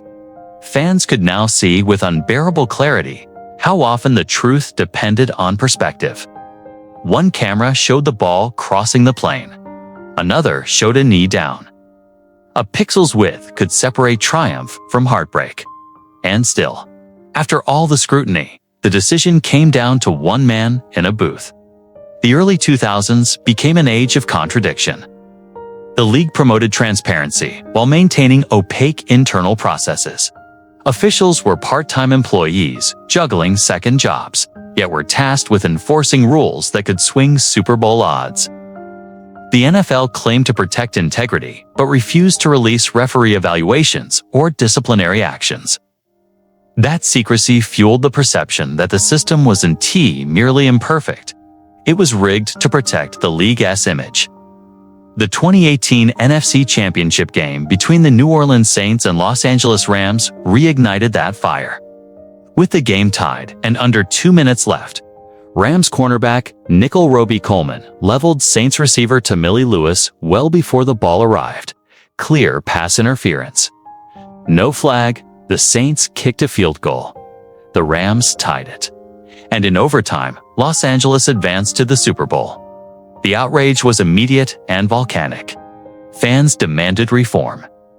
Louisiana politicians filed lawsuits. Even players accused the NFL of protecting its market priorities, wanting a Los Angeles team in the biggest game. The league later admitted the call was blown, but that didn't change the result.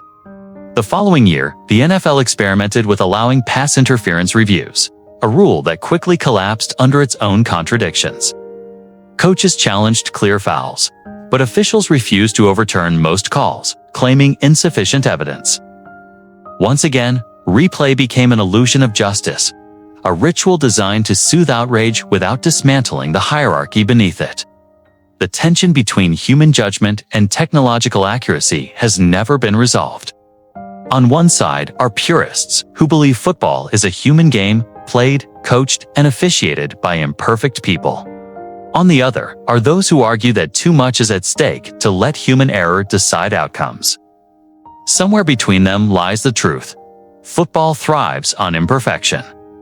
The chaos, the outrage, the debate, they're part of its mythology. But the deeper issue isn't technology. It's trust. Every time the NFL shields its officiating processes from scrutiny, it invites suspicion. Every time a controversial call benefits a marquee team, it fuels conspiracy. The league's credibility depends on the illusion that every game is fair, every outcome earned. Yet fairness in football is often just a story the audience agrees to believe. Over time, referees themselves became symbols of something larger, the impossible demand for purity in a system built on profit and spectacle. They are both scapegoats and shields, absorbing the anger that might otherwise target the league's deeper machinery. When fans rage at officials, they're really raging at the fragility of fairness in a billion-dollar theater of controlled chaos. The truth is, the NFL doesn't want perfect officiating. It wants plausible officiating, believable enough to maintain trust, fallible enough to preserve drama. Every blown call becomes part of the script. Every controversy, another headline. The line between mistake and manipulation remains deliberately blurred. And so the league continues its uneasy dance with truth. Cameras multiply, replays expand. Sensors inch closer to objectivity, but the human hand still decides. Because in football, as in life, the story isn't about who's right, it's about who gets to make the call.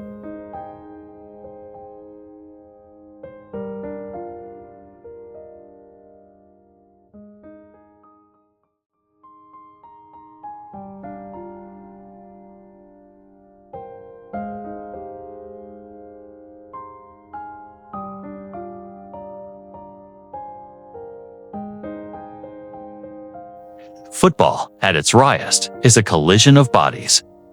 But beneath that physical spectacle lies another, more insidious contest, a battle of minds. Every snap, every stare across the line of scrimmage carries within it the pulse of psychological warfare. The best players and coaches in NFL history understood that intimidation, deceit, and manipulation could win as surely as strength and speed. They weaponized emotion, fear, and pride.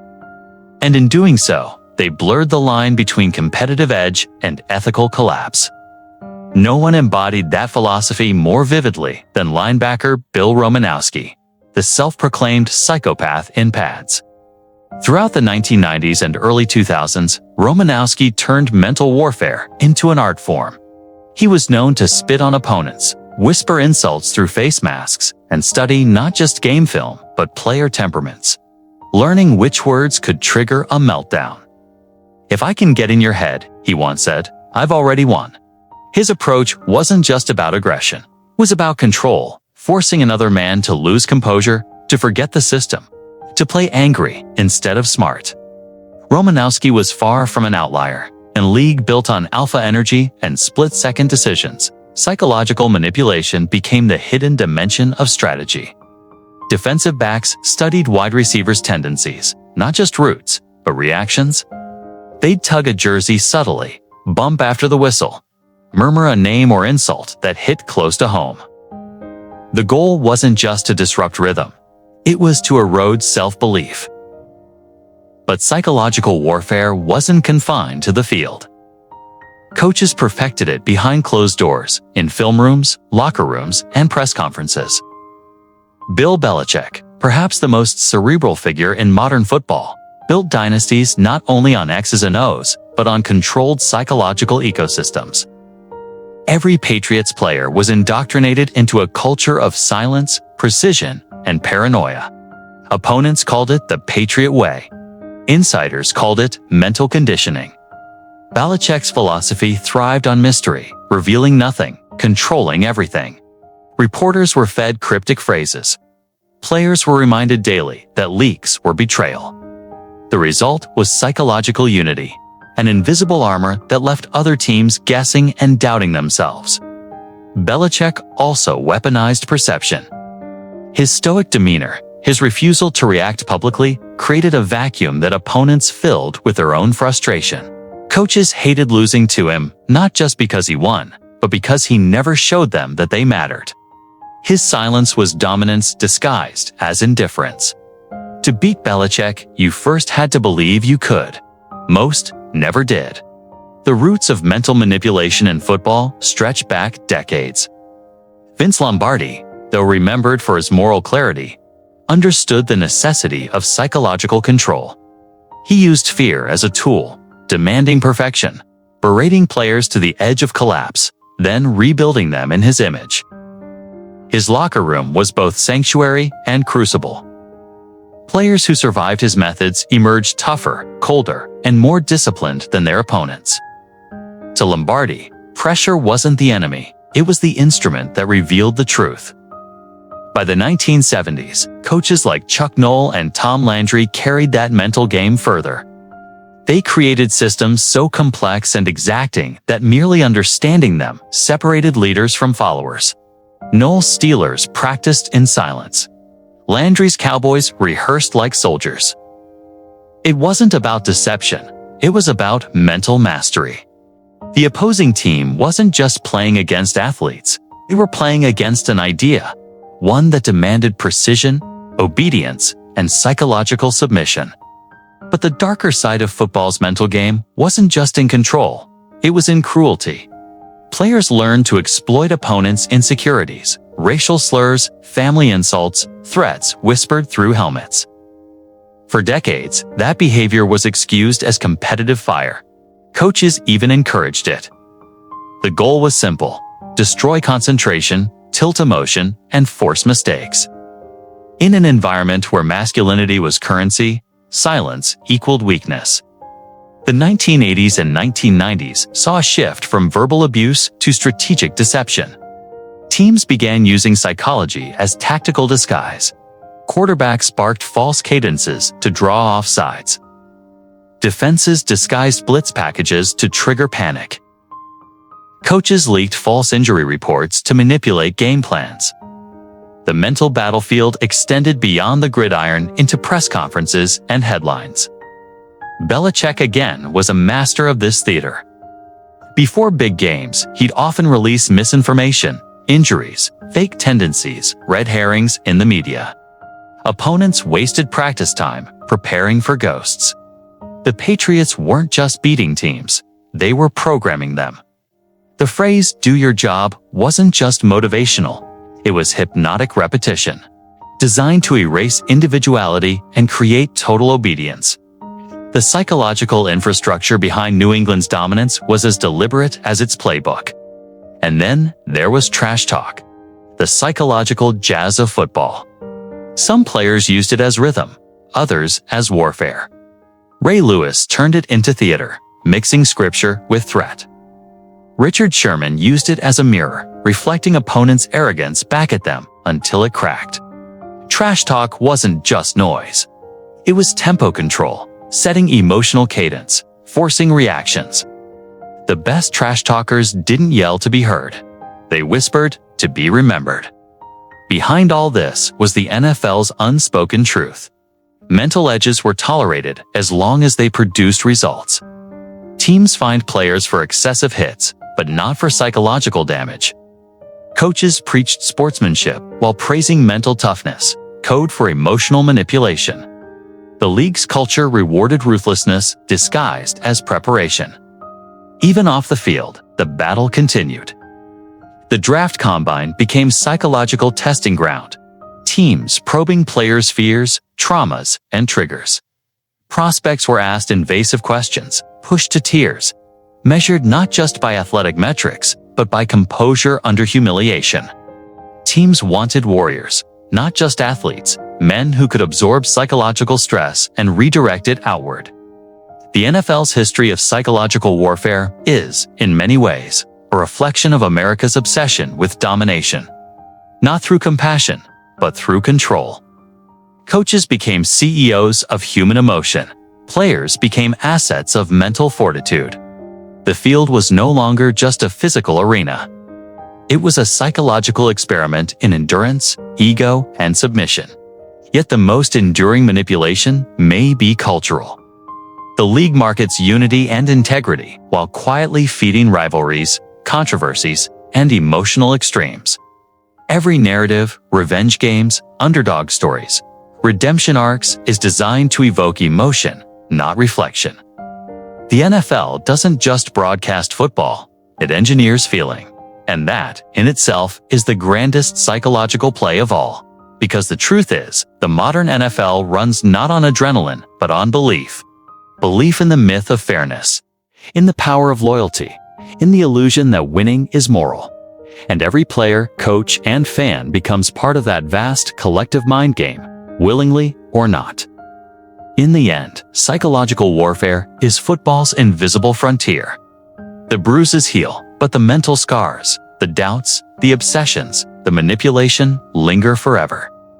The smartest competitors don't just play harder, they play deeper. They live inside your head, rent-free, until you lose track of your own rhythm.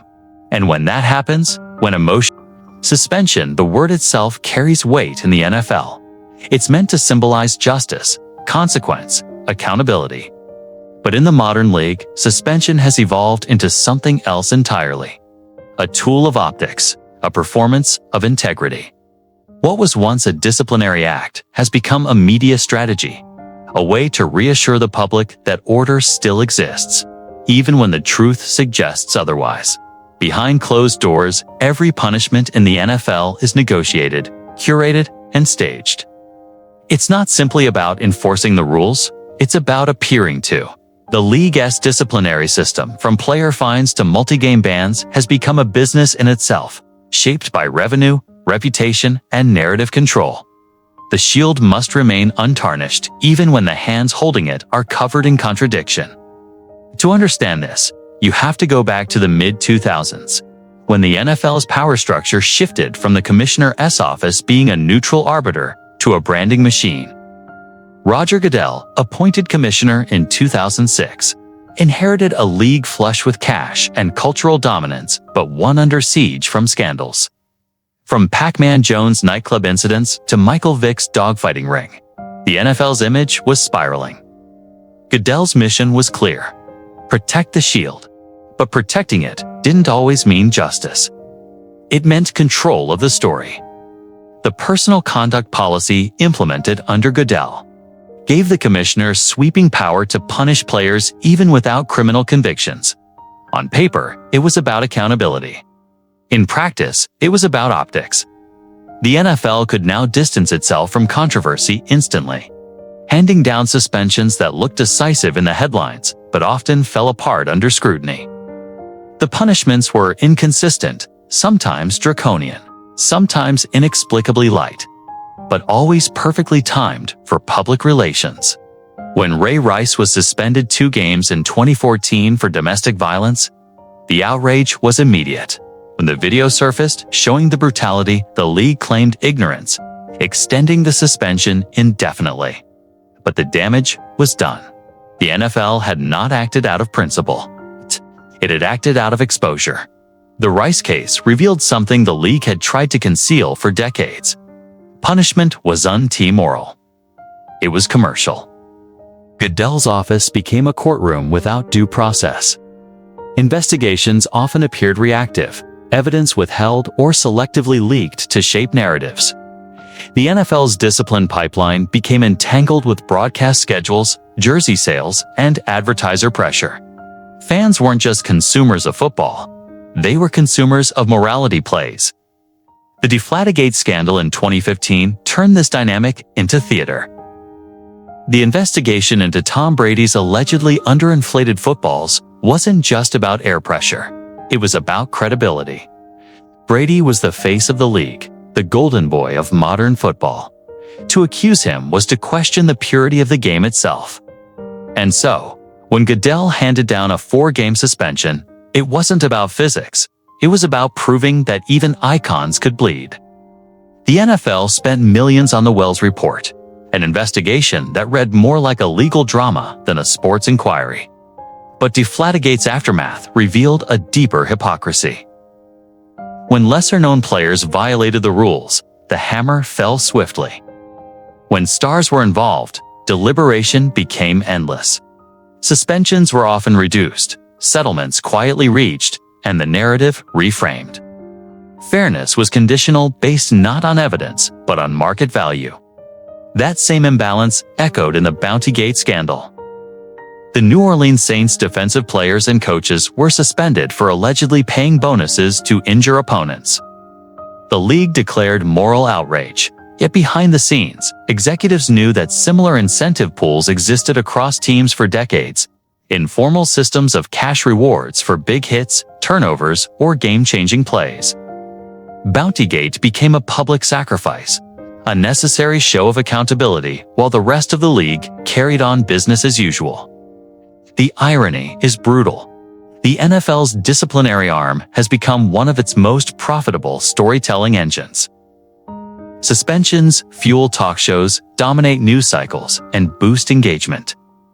A player's misstep generates a week of outrage, then redemption. Jersey sales surge when a suspended star returns. The league sells forgiveness like it sells tickets, timed, marketed, and emotionally packaged. And yet, for every headline-grabbing punishment, there are quieter absolutions instances where the league looks away. When concussions were being covered up in the early 2000s, players who complained were blacklisted, not suspended. When owners and executives violated conduct standards, investigations vanished. Robert Kraft's 2019 solicitation case evaporated from the public eye, while players with lesser infractions were fined tens of thousands. The message was clear: rules apply differently depending on your position in the hierarchy. Suspensions in the modern NFL function less as deterrents and more as detours, diversions from systemic issues. The focus remains on individual wrongdoers rather than the culture that creates them. The league will punish a player for substance abuse, but ignore the pressure that drives that dependence. It will suspend a star for gambling, but profit from its partnerships with betting companies. When Calvin Ridley was banned for a full season in 2022 for betting on games, many fans were stunned. His wager was small, $1,500 placed while he was away from the team. Meanwhile, the league plastered stadiums with sportsbook ads, promoted fantasy leagues, and celebrated the rise of legalized gambling. The hypocrisy was breathtaking, but the logic was familiar. Punishment wasn't about ethics. It was about control of narrative integrity. That's the paradox of the NFL's modern era. The league is obsessed with maintaining the illusion of purity while thriving on chaos. Every scandal becomes a spectacle, every suspension a moral parable. But behind the curtain, the calculations are cold and corporate. Who to punish, how long, and when, it's all weighed against the backdrop of ratings, sponsorships, and timing. Even the appeal process is theater. Players publicly plead innocence, unions issue statements, and arbitration unfolds like courtroom drama. In the end, most suspensions are reduced, not because of justice, but because of optics fatigue. The story must move on. The game must go on. And yet, within that machinery, players are human collateral.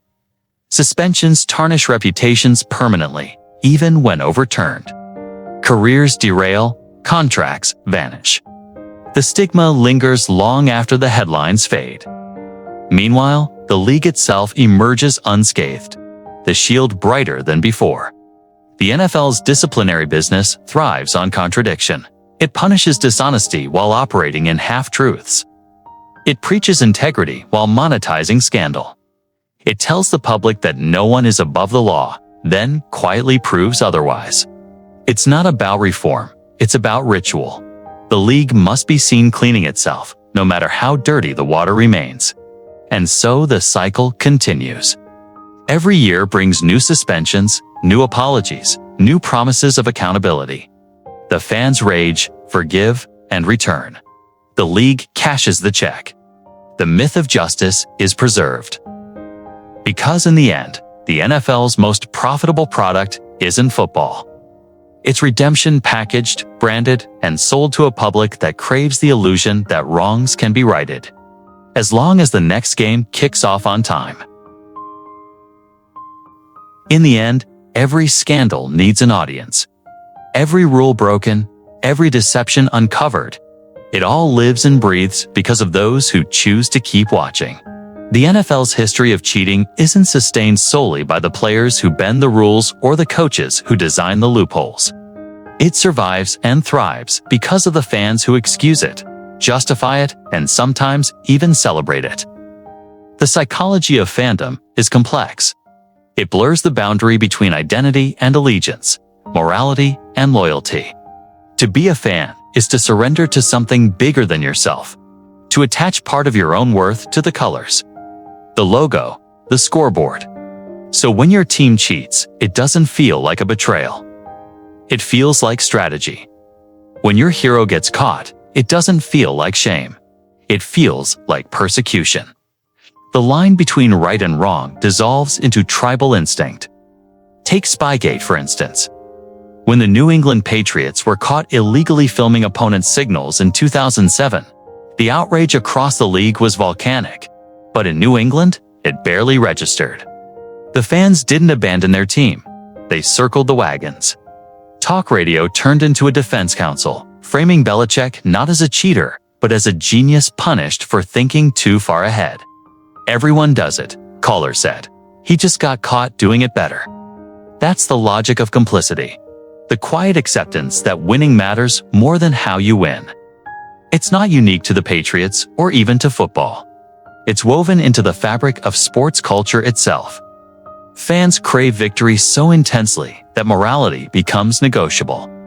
They'll chant fair play in theory, then cheer a late hit if it rattles the other team's quarterback.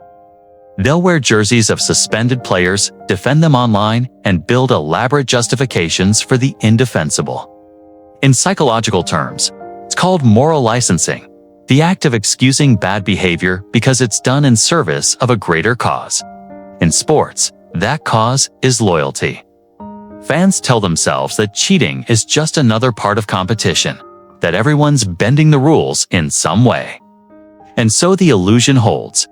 Their team isn't cheating. They're outsmarting. Their hero isn't dishonest. He's driven. The truth is more unsettling. The modern fan doesn't just consume football, they participate in its ecosystem of denial. Every time a scandal breaks, fan bases split into tribes. One side demands justice. The other wages a propaganda war. Social media becomes the new locker room, a digital battlefield where facts are weaponized and narrative becomes everything.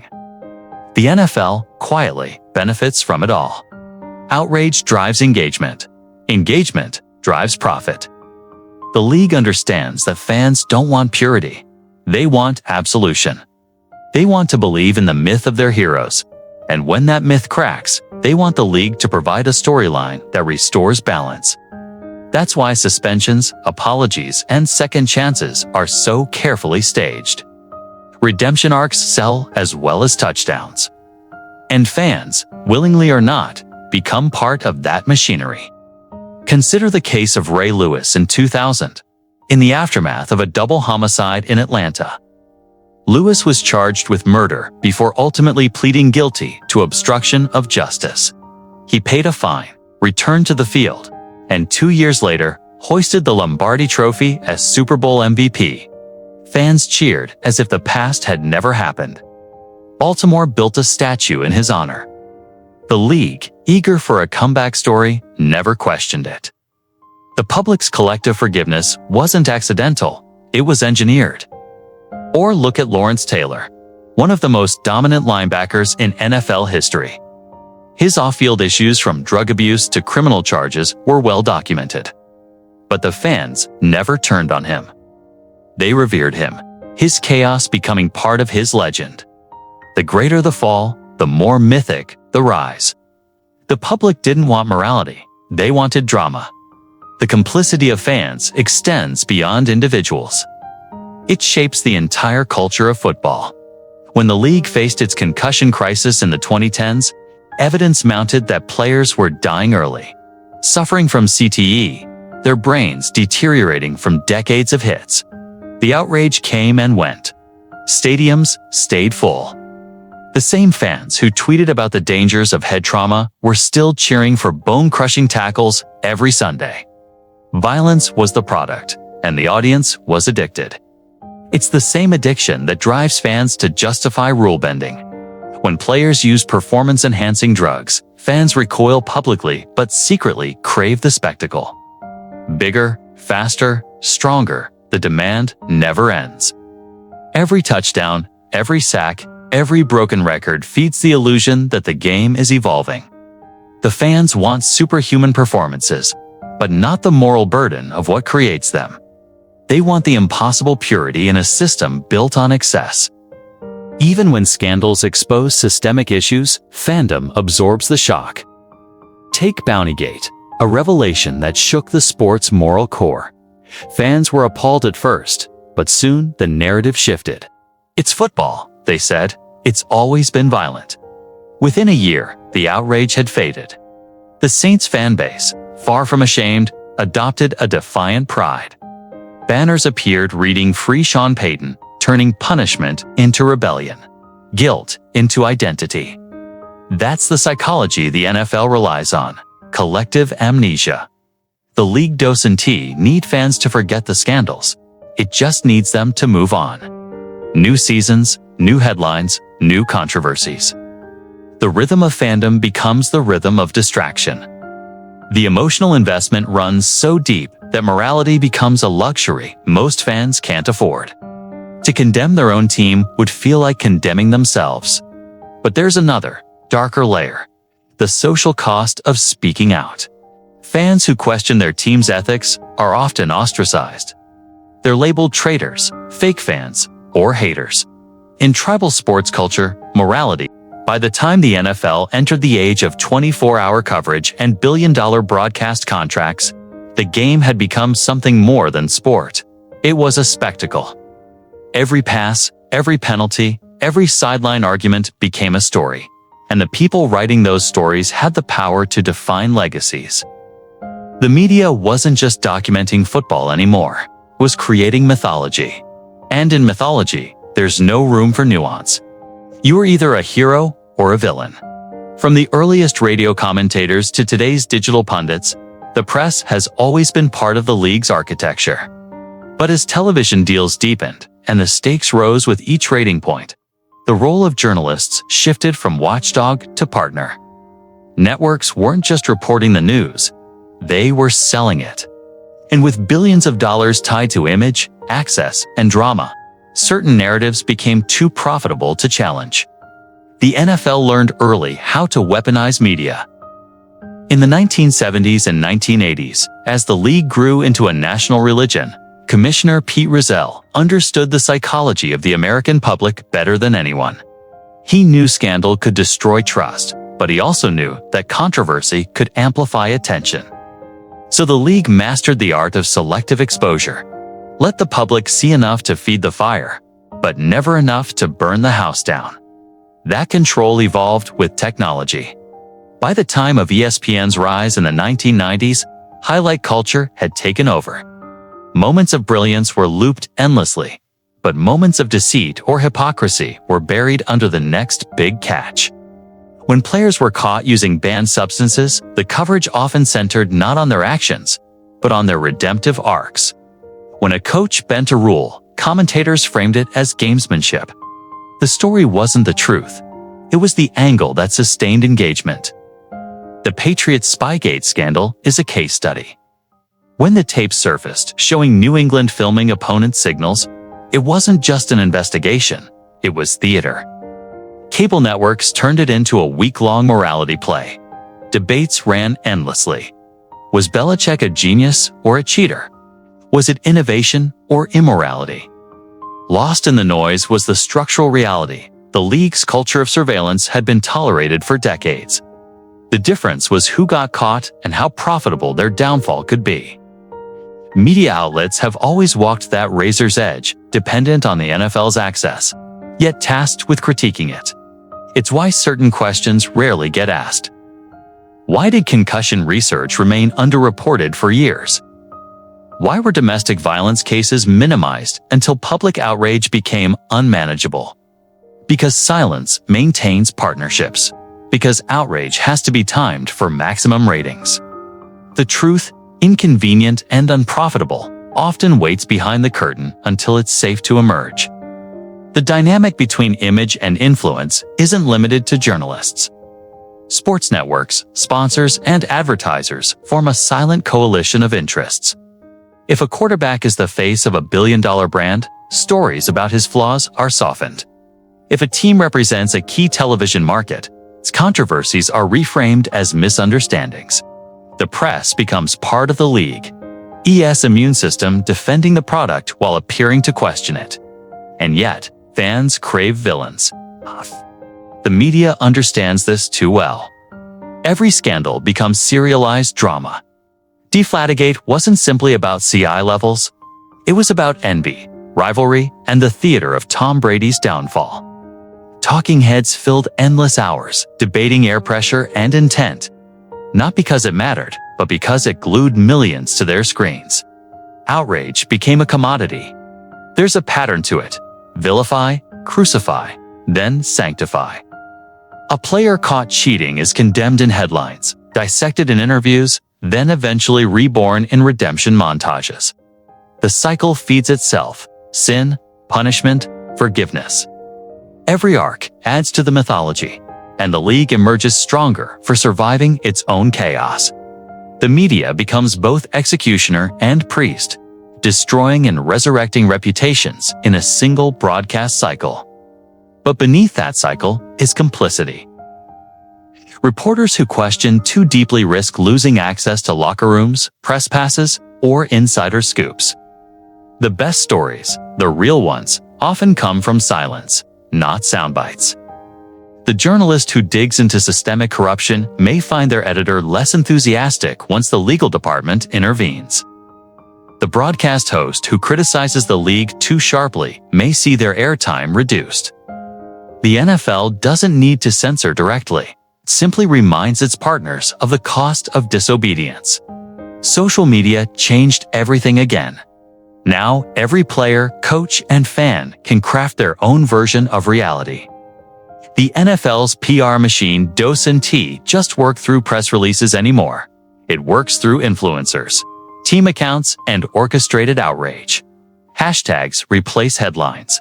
Clips replace context. The league has learned how to manipulate attention in real time, turning every controversy into marketing.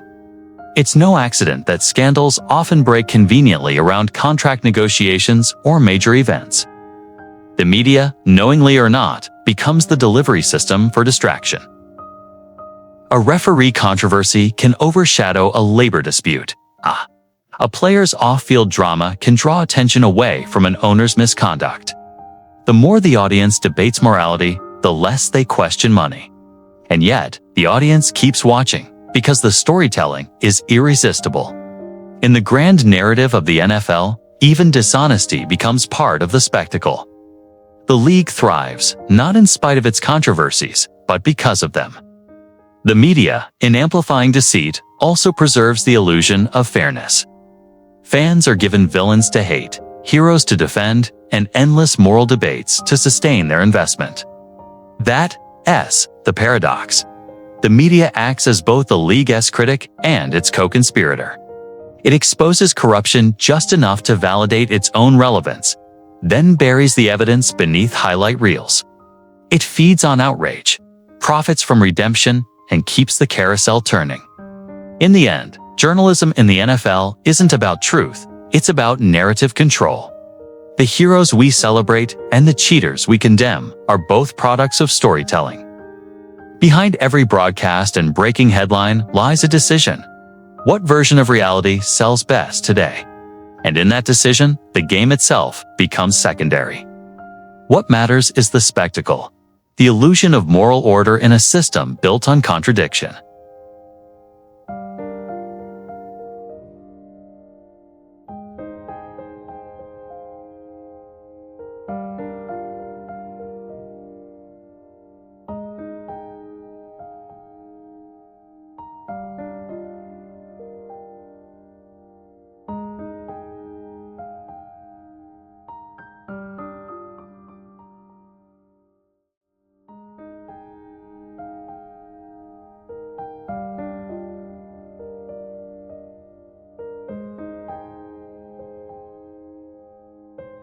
In every system built on silence, the voice of truth becomes a weapon, dangerous, disruptive, often fatal to careers. The NFL, with its culture of loyalty, secrecy, and unquestioned authority, has always been a crucible for those who dare to speak out. Whistleblowers, players, coaches, trainers, even front office staff have risked everything to expose the underbelly of professional football, only to find themselves ostracized, vilified, or erased from the game they sought to protect. The history of whistleblowing in football begins quietly, often anonymously. Long before scandals like Spygate or Deflategate became household phrases, the league's first true insiders were raising questions behind closed doors.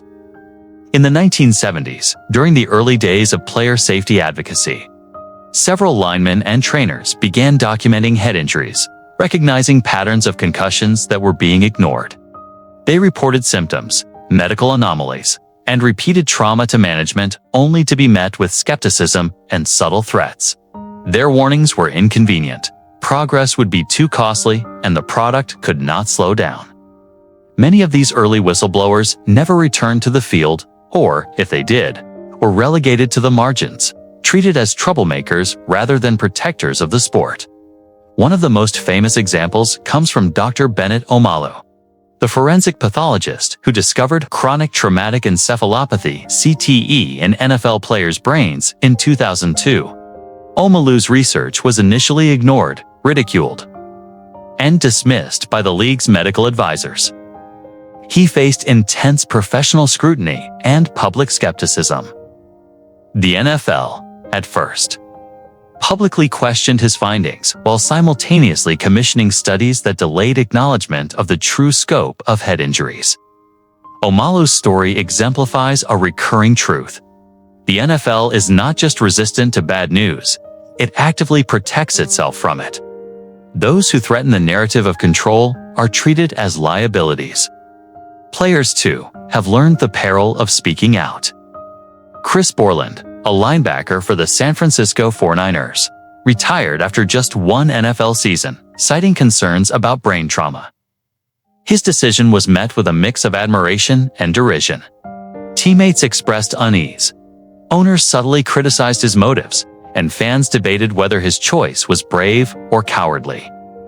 Borland's retirement revealed the invisible pressures players face when their knowledge challenges the status quo, loyalty to teammates, the drive to compete, and the cultural expectation to sacrifice self-interest for the game's mythology. The pattern repeats in less visible ways. Equipment managers and assistants have blown the whistle on tampering, from improperly inflated balls to strategic film leaks, only to find themselves blacklisted. Coaching assistants who reveal illegal play calling or incentive schemes risk termination. In a league where reputation is currency, exposure is fatal. Careers are short. Opportunities are scarce. Speaking out is a gamble few are willing to take. Even among players, the social cost is profound. Locker rooms, by design, cultivate conformity. To break silence is to betray trust. To report a violation is to isolate yourself from camaraderie. Teams operate as units in which secrecy is sacred. Every teammate is both ally and enforcer. Whistleblowers are often cast as outsiders. Their motives questioned, their loyalty questioned more than the cheating itself. The consequences are as psychological as they are professional. Players who expose wrongdoing frequently experience guilt, isolation, and anxiety. They are branded as disloyal, even when their actions are morally correct. In a league obsessed with toughness, moral courage is often mistaken for weakness. Many insiders describe a chilling calculation: speak and be outcast. Stay silent and live with complicity. There is no easy path. Some stories are less known but equally illuminating. Brian McGalf, a longtime scout, attempted to expose recruiting violations and underdatal bonuses in the 1990s. His reports to league offices were systematically ignored. Within months, his career ended quietly, replaced by younger staff who either did not know or did not question the system. McGoff's case exemplifies a structural truth. Whistleblowers' visibility and influence are often their undoing. Those who could make the greatest impact are precisely those the league pressures into silence. Whistleblowers also challenge the broader public perception of the NFL. Fans are trained to admire victory and idolize players, yet these revelations about head injuries, cheating, or incentive schemes that encourage violence disrupt the narrative. The league thrives on stories of heroism and resilience, but whistleblowers introduce complexity, moral ambiguity, and sometimes guilt. They force the public to confront the human cost behind the spectacle. Perhaps no aspect of whistleblowing is more profound than its intersection with race, economics, and power. Players from marginalized backgrounds often find themselves both empowered and vulnerable when speaking out. They carry stories that challenge owners, executives, and league policy. Yet their voices are more easily silenced, and their actions are more likely to be publicly scrutinized or dismissed.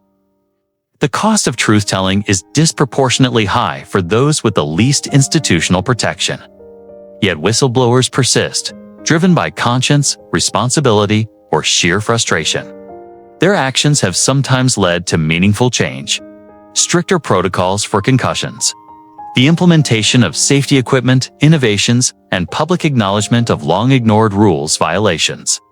They have shaped contracts, medical policies, and league procedures. But the price remains high. Their careers are forever marked by their defiance. Many describe a feeling of being permanently outside the game they helped protect. The NFL's treatment of whistleblowers is a reflection of the larger system, one that values spectacle over integrity, profit over principle, and cohesion over justice. In such an environment, bravery is punished while compliance is rewarded. It is a paradox that the very individuals most committed to preserving the sport's morality often pay the steepest personal price. And yet, the stories of whistleblowers endure. They provide a rare glimpse behind the curtain, exposing not only specific acts of deception, but also the culture that enables them. They remind the public that football, for all its celebration of courage and toughness, often protects itself at the expense of those who speak truth. Without them, the league's dark corners would remain unilluminated, the consequences unexamined, and the stories of cheating and corruption sanitized. Ultimately, whistleblowers embody the moral tension at the heart of the NFL. They force fans, players, and executives alike to confront uncomfortable truths, that winning has often taken precedence over justice. That silence is a strategic choice, and that integrity carries a cost. Their courage is both heroic and tragic, a reminder that the game, for all its glory, has a price far greater than the scoreboard can measure.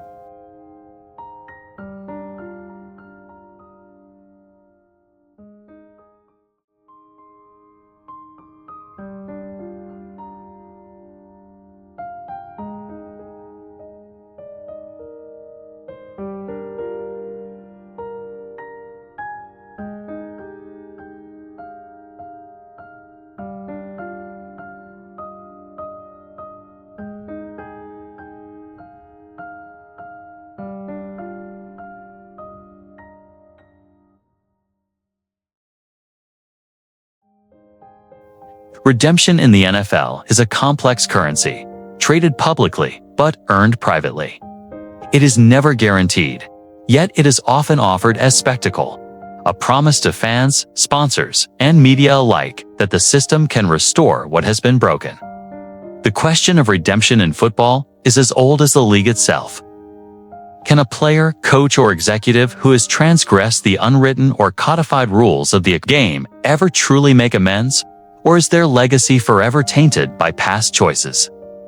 The mythology of redemption is one of narrative control. Consider Ray Lewis, a player whose career is forever entwined with scandal and triumph. Lewis was indicted in the murder of 2 men in Atlanta in 2000 and ultimately pleaded guilty to obstruction of justice.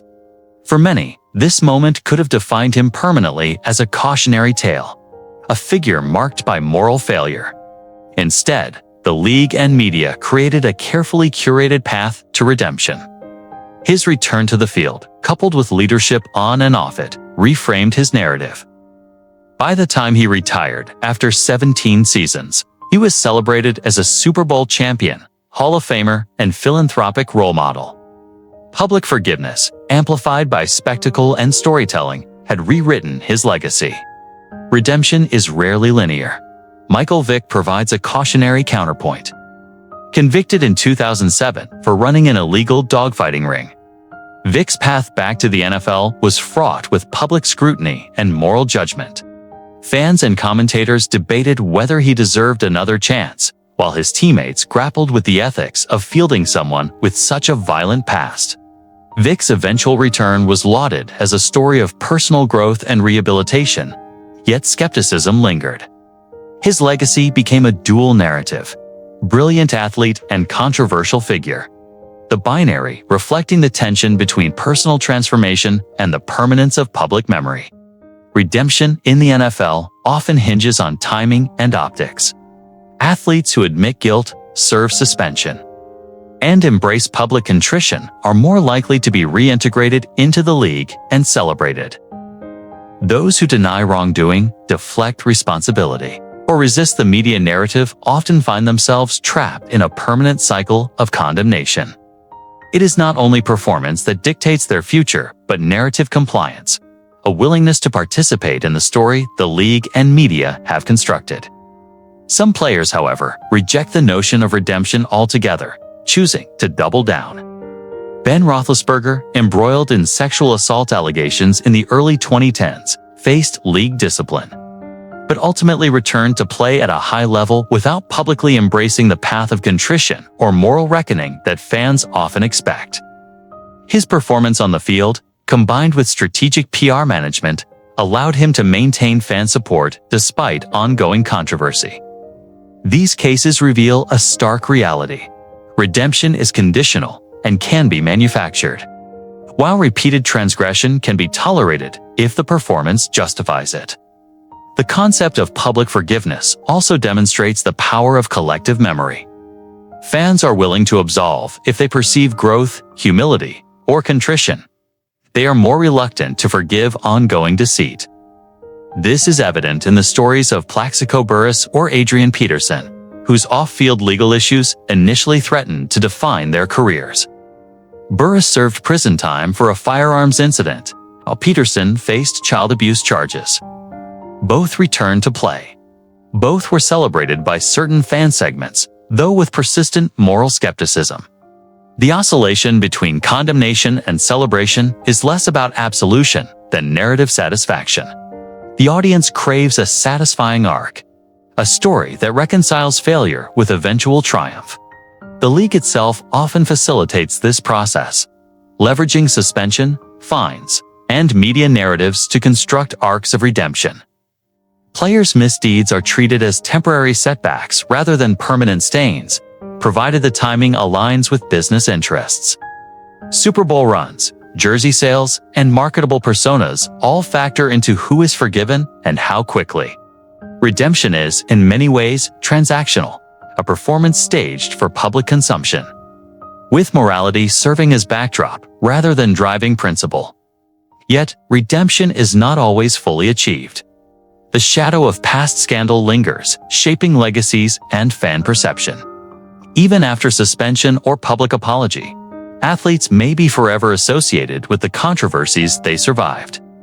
Tom Brady's Deflategate suspension, while eventually absorbed into his narrative of dominance, remains a talking point decades later, a footnote in a career otherwise celebrated.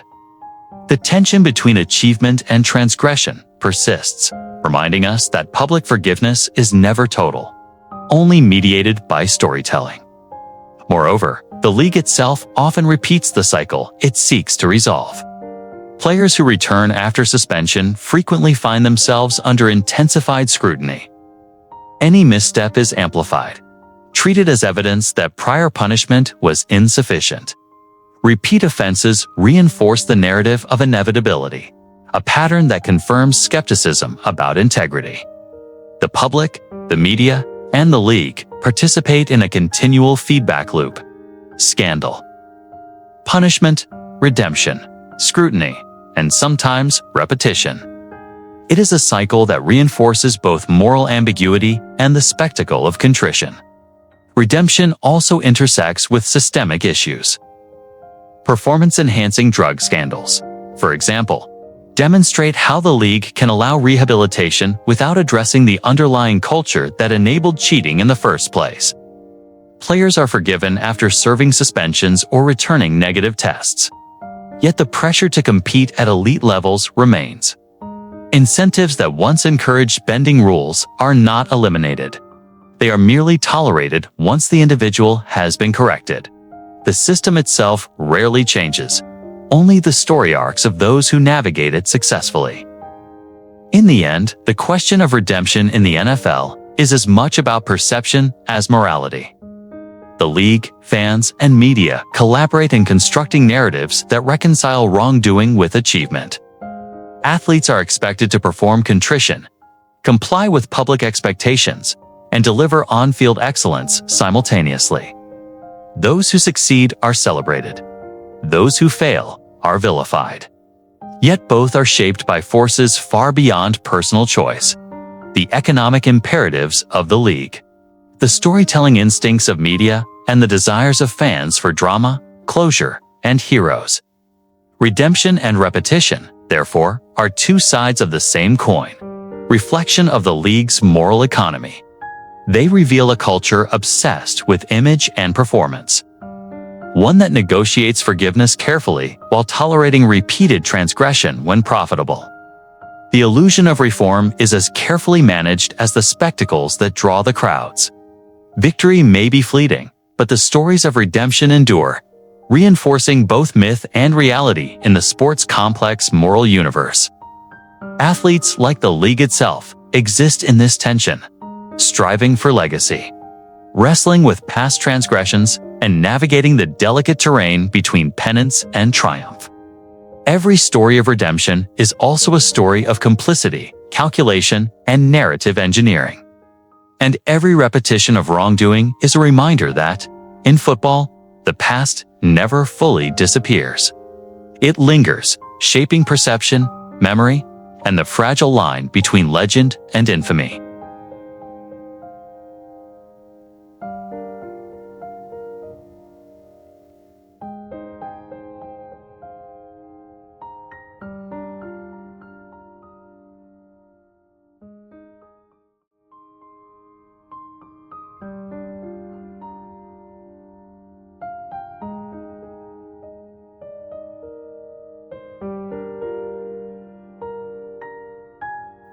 As the NFL marches deeper into the 21st century, the landscape of competition is evolving faster than ever before.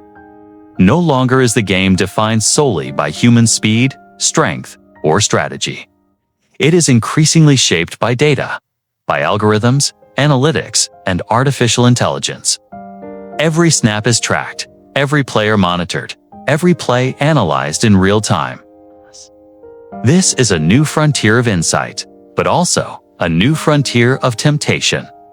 The tools designed to elevate performance and fairness also create unprecedented opportunities to bend, exploit, and outmaneuver the system. Analytics have transformed the sport from gut instinct to data-driven decision-making. Coaches now have access to probabilities, predictive models, and vast historical databases. Every fourth down decision, every play call, every personnel adjustment can be optimized mathematically. On one hand, this represents the next stage of football's evolution, the science of strategy. On the other, it opens the door to subtle, often invisible forms of rule-breaking. Exploit a flaw in the algorithm, gain an unfair advantage without ever stepping outside the letter of the law.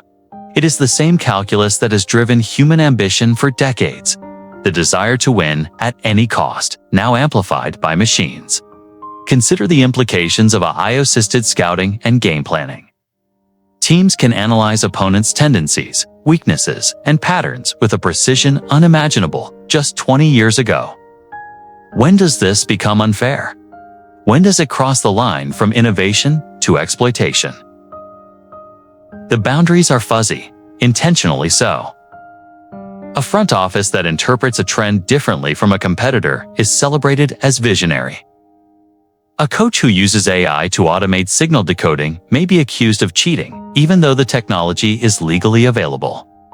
The system struggles to define what constitutes advantage in a world where knowledge is instantaneous, abundant, and manipulable. Surveillance technology compounds the moral complexity.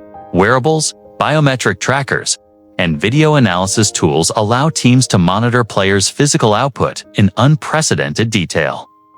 They can see fatigue, anticipate injuries, and optimize conditioning. In theory, this should benefit both players and the league. In practice, it can create pressure to push limits, exploit vulnerabilities, or manipulate outcomes. Imagine a scenario where a team uses predictive injury data to target opponents' weaknesses, or plan an aggressive scheme for maximum exploitation. The line between preparation and exploitation becomes nearly invisible. And history tells us that wherever there is opportunity, human ambition will find a way. Cybersecurity and information control add another layer. As playbooks, signals, and medical records move into digital formats, Now, the risk of hacking, leaks, and manipulation grows. We have already seen how even a single compromised device, a phone, a laptop, a cloud server can shift competitive balance. In the era of AI, the stakes are exponentially higher. Artificial intelligence could simulate opponents' strategies, predict play calls, or analyze psychological patterns in ways previously thought impossible. The question is not whether this will be attempted, but who will attempt it first and how the league will respond. The inevitability of human ambition is the constant in this equation. Football has always been a game of innovation and rule-breaking, of genius and deception intertwined. Every scandal, from Spygate to Bountygate, is part of a continuum stretching back to the first professional games in the 1920s. Technology merely accelerates the cycle.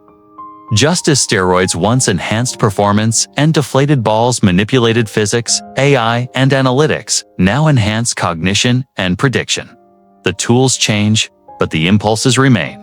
The desire to outthink, outmaneuver, and ultimately outwin the competition at almost any cost. Even the league itself recognizes the challenge. NFL rules committees and competitive integrity offices are racing to adapt policies, define boundaries, and anticipate abuses. The pace of innovation often outstrips regulation. Every new algorithm or wearable device becomes a potential loophole. Enforcement, once straightforward, becomes a game of probabilities, detection, and interpretation. And for every measure the league implements, there will always be individuals and teams willing to test its limits. Human creativity, after all, thrives in constraint. Ethical dilemmas proliferate in this environment. Is it cheating if a team discovers a vulnerability in an opponent's AI-driven game planning? Is it unsportsmanlike if a player uses biometric feedback to anticipate an opponent's fatigue cycles? The gray areas multiply, and with them, moral ambiguity. The same ingenuity that produces revolutionary strategy can also undermine fairness. The legacy of the past of signal theft, performance enhancement, and hidden incentives casts a long shadow over the future. It suggests a pattern that is unlikely to change. Wherever there is competition and opportunity, someone will push the envelope. Perhaps the most striking truth is that the unwritten future is unwritten precisely because it is impossible to fully contain human ambition. The NFL has codified rules, implemented oversight, and penalized transgressions. Yet the drive to win ensures that new methods of bending the system will always emerge. The game, like its players and coaches, evolves faster than the mechanisms designed to regulate it. Every technological advancement is a double-edged sword. It can improve safety, fairness, and entertainment, or it can become a tool of subtle, high-stakes deception. And there is a psychological element at play. As players, coaches, and executives see the possibilities AI offers, the ethical calculus becomes more complex. The stakes, financial, reputational, competitive, are astronomical. The temptation to exploit data, manipulate outcomes, or circumvent regulations is profound. Human ambition, once bound by physical limitations or the threat of exposure, now collides with a landscape in which knowledge is limitless and enforcement lags behind discovery. History suggests that this collision will not be avoided. The future of cheating in the NFL may not look like the scandals of the past. It may be more subtle, more algorithmic, more invisible. It may involve decisions made in the cloud, optimizations applied in real time, or predictive models used to outthink opponents before they even step onto the field. As the roar of the crowd fades into memory and the stadium lights dim, one is left with the echo of human ambition, a sound both exhilarating and unsettling. The NFL, in all its spectacle, grandeur, and triumph, is less a simple contest of athletic skill than a mirror reflecting the complexity of human desire. Every play, every pass, every celebrated touchdown carries with it the shadow of choice. The choice to follow the rules, to bend them, or to break them entirely in pursuit of glory. Throughout the history of professional football, we have witnessed countless examples of this tension. players, coaches, and executives navigating the delicate, often perilous boundary between genius and deception. It is a paradox as old as the game itself. Greatness and deceit have always walked side by side, intertwined in ways that defy easy judgment. The allure of winning is almost elemental. Fans, commentators, and even the athletes themselves often forget that sport is, at its core, a controlled contest governed by rules designed to ensure fairness and honor competition. Yet those rules, no matter how precisely crafted, have always been tested, stretched, and circumvented. From the early days of football, when equipment tampering and dirty tricks were tacitly accepted, to the modern era of AI, analytics, and surveillance, the impulse to gain advantage has remained constant. The methods change, but the motive, the drive to outshine, to dominate, to achieve a legacy, endures. It is a testament to human ambition, but also a warning about its limits. As we have traced the history of rule-breaking in the NFL, one theme emerges repeatedly. The cost of winning extends far beyond the scoreboard. Spygate, Deflategate, Bountygate. Each scandal is a chapter in a larger narrative about how ambition collides with morality. Players take risks with their bodies and reputations. Coaches manipulate systems, and owners orchestrate outcomes with financial and political calculus. Even when transgressions are exposed, the consequences are uneven, revealing a system that simultaneously punishes and protects. That enforces justice selectively, while perpetuating structural inequities. The league's complex machinery of fines, suspensions, and public relations often serves less to uphold principle than to manage perception. The spectacle of punishment reinforces the illusion of fairness while leaving underlying forces intact. Yet the human element remains inescapable. Whistleblowers who dare to expose corruption, medical professionals who sound the alarm on player safety, and journalists who challenge the official narrative all demonstrate that morality and conscience persist even in the face of systemic pressure. Their stories are sobering reminders that integrity is often paid for in solitude, isolation, and personal cost. And while the league celebrates redemption arcs, it is rarely the system itself that reforms. Rather, it is individuals whose courage forces acknowledgement of truths the league would rather suppress. Their sacrifices illuminate a stark reality. The price of honesty is high, and the currency of success is complicated. In examining cases of redemption, we see how public forgiveness functions as both moral balm and narrative device. Players who seek absolution often engage in a delicate dance of contrition, performance, and media management. Ray Lewis, Michael Vick, and others illustrate the duality of human perception. We are willing to celebrate triumph if it is framed within the context of personal growth, even if past transgressions are grave. Yet this forgiveness is conditional, mediated by spectacle, and often contingent on continued success. Redemption becomes a performance as much as a process, a story constructed as carefully as any game plan or playbook. The evolution of the game, particularly in the age of technology, raises profound questions about the future of integrity. AI-assisted scouting, predictive modeling, biometric monitoring, and instant data analytics create a new landscape in which advantage is less physical than cognitive, less visible than tactical. As history has shown, wherever opportunity exists, ambition finds a way. The tools may be different, but the drive remains the same: to win, to dominate, to leave a mark that history cannot ignore. In this sense, the future of cheating is not speculative. It is inevitable, and it carries with it moral implications as complex and unresolved as any scandal of the past century. Perhaps the most unsettling realization is that fans, too, are participants in this moral calculus. We cheer the victories, celebrate the spectacular plays, and absorb the drama of scandal with equal fascination. Our complicity is subtle but undeniable. Loyalty often eclipses judgment, and spectacle often eclipses principle.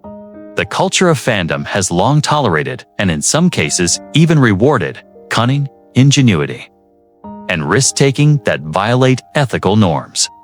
In this way, the NFL is not merely a reflection of the players on the field, but of the society that watches, judges, and consumes their feats. Our own ambitions, desires, and ethical compromises are echoed in the theater of professional football. The paradox is unavoidable.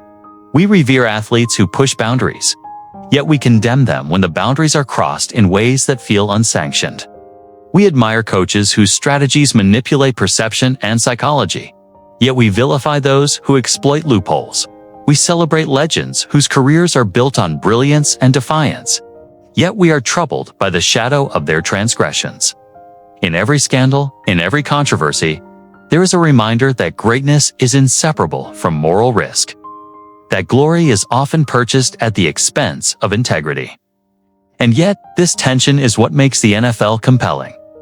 The game is a canvas for human ambition, where triumph and failure, brilliance and deceit, coexist in dynamic interplay. Each generation of players, coaches, and executives writes its own chapter in the evolving story of the sport. And each chapter tests the limits of what is acceptable, what is forgivable, and what is consequential. The history of rule-breaking is not merely a litany of scandals. It is a narrative of human creativity, courage, and fallibility.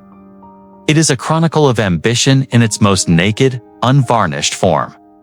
In reflecting on this history, we are left with moral questions that remain unresolved. How far should one go to achieve greatness? What is the true cost of victory when the rules are compromised? Can integrity coexist with ambition in a system built to reward results above ethics? These questions do not yield easy answers. They mirror the complexity of human nature itself, and the uncomfortable reality that in any competitive arena, the pursuit of success will always contend with the boundaries of morality. The NFL, in this light, becomes more than a game. It is a lens through which we examine our own values, ambitions, and tolerance for ethical compromise. Every scandal, every triumph, every whispered confession or public apology reflects something universal: the tension between desire and principle, between achievement and accountability.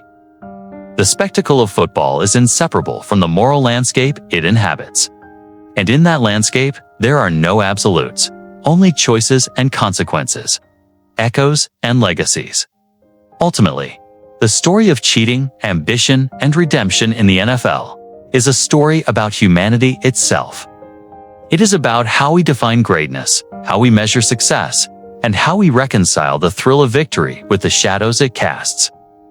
The game teaches us that rules, while necessary, are never sufficient to contain desire, that the pursuit of glory is inseparable from the temptations to bend, break, and redefine them, and that the legacy of any player, coach, or team is shaped as much by the moral choices they make as by the statistics they accumulate. As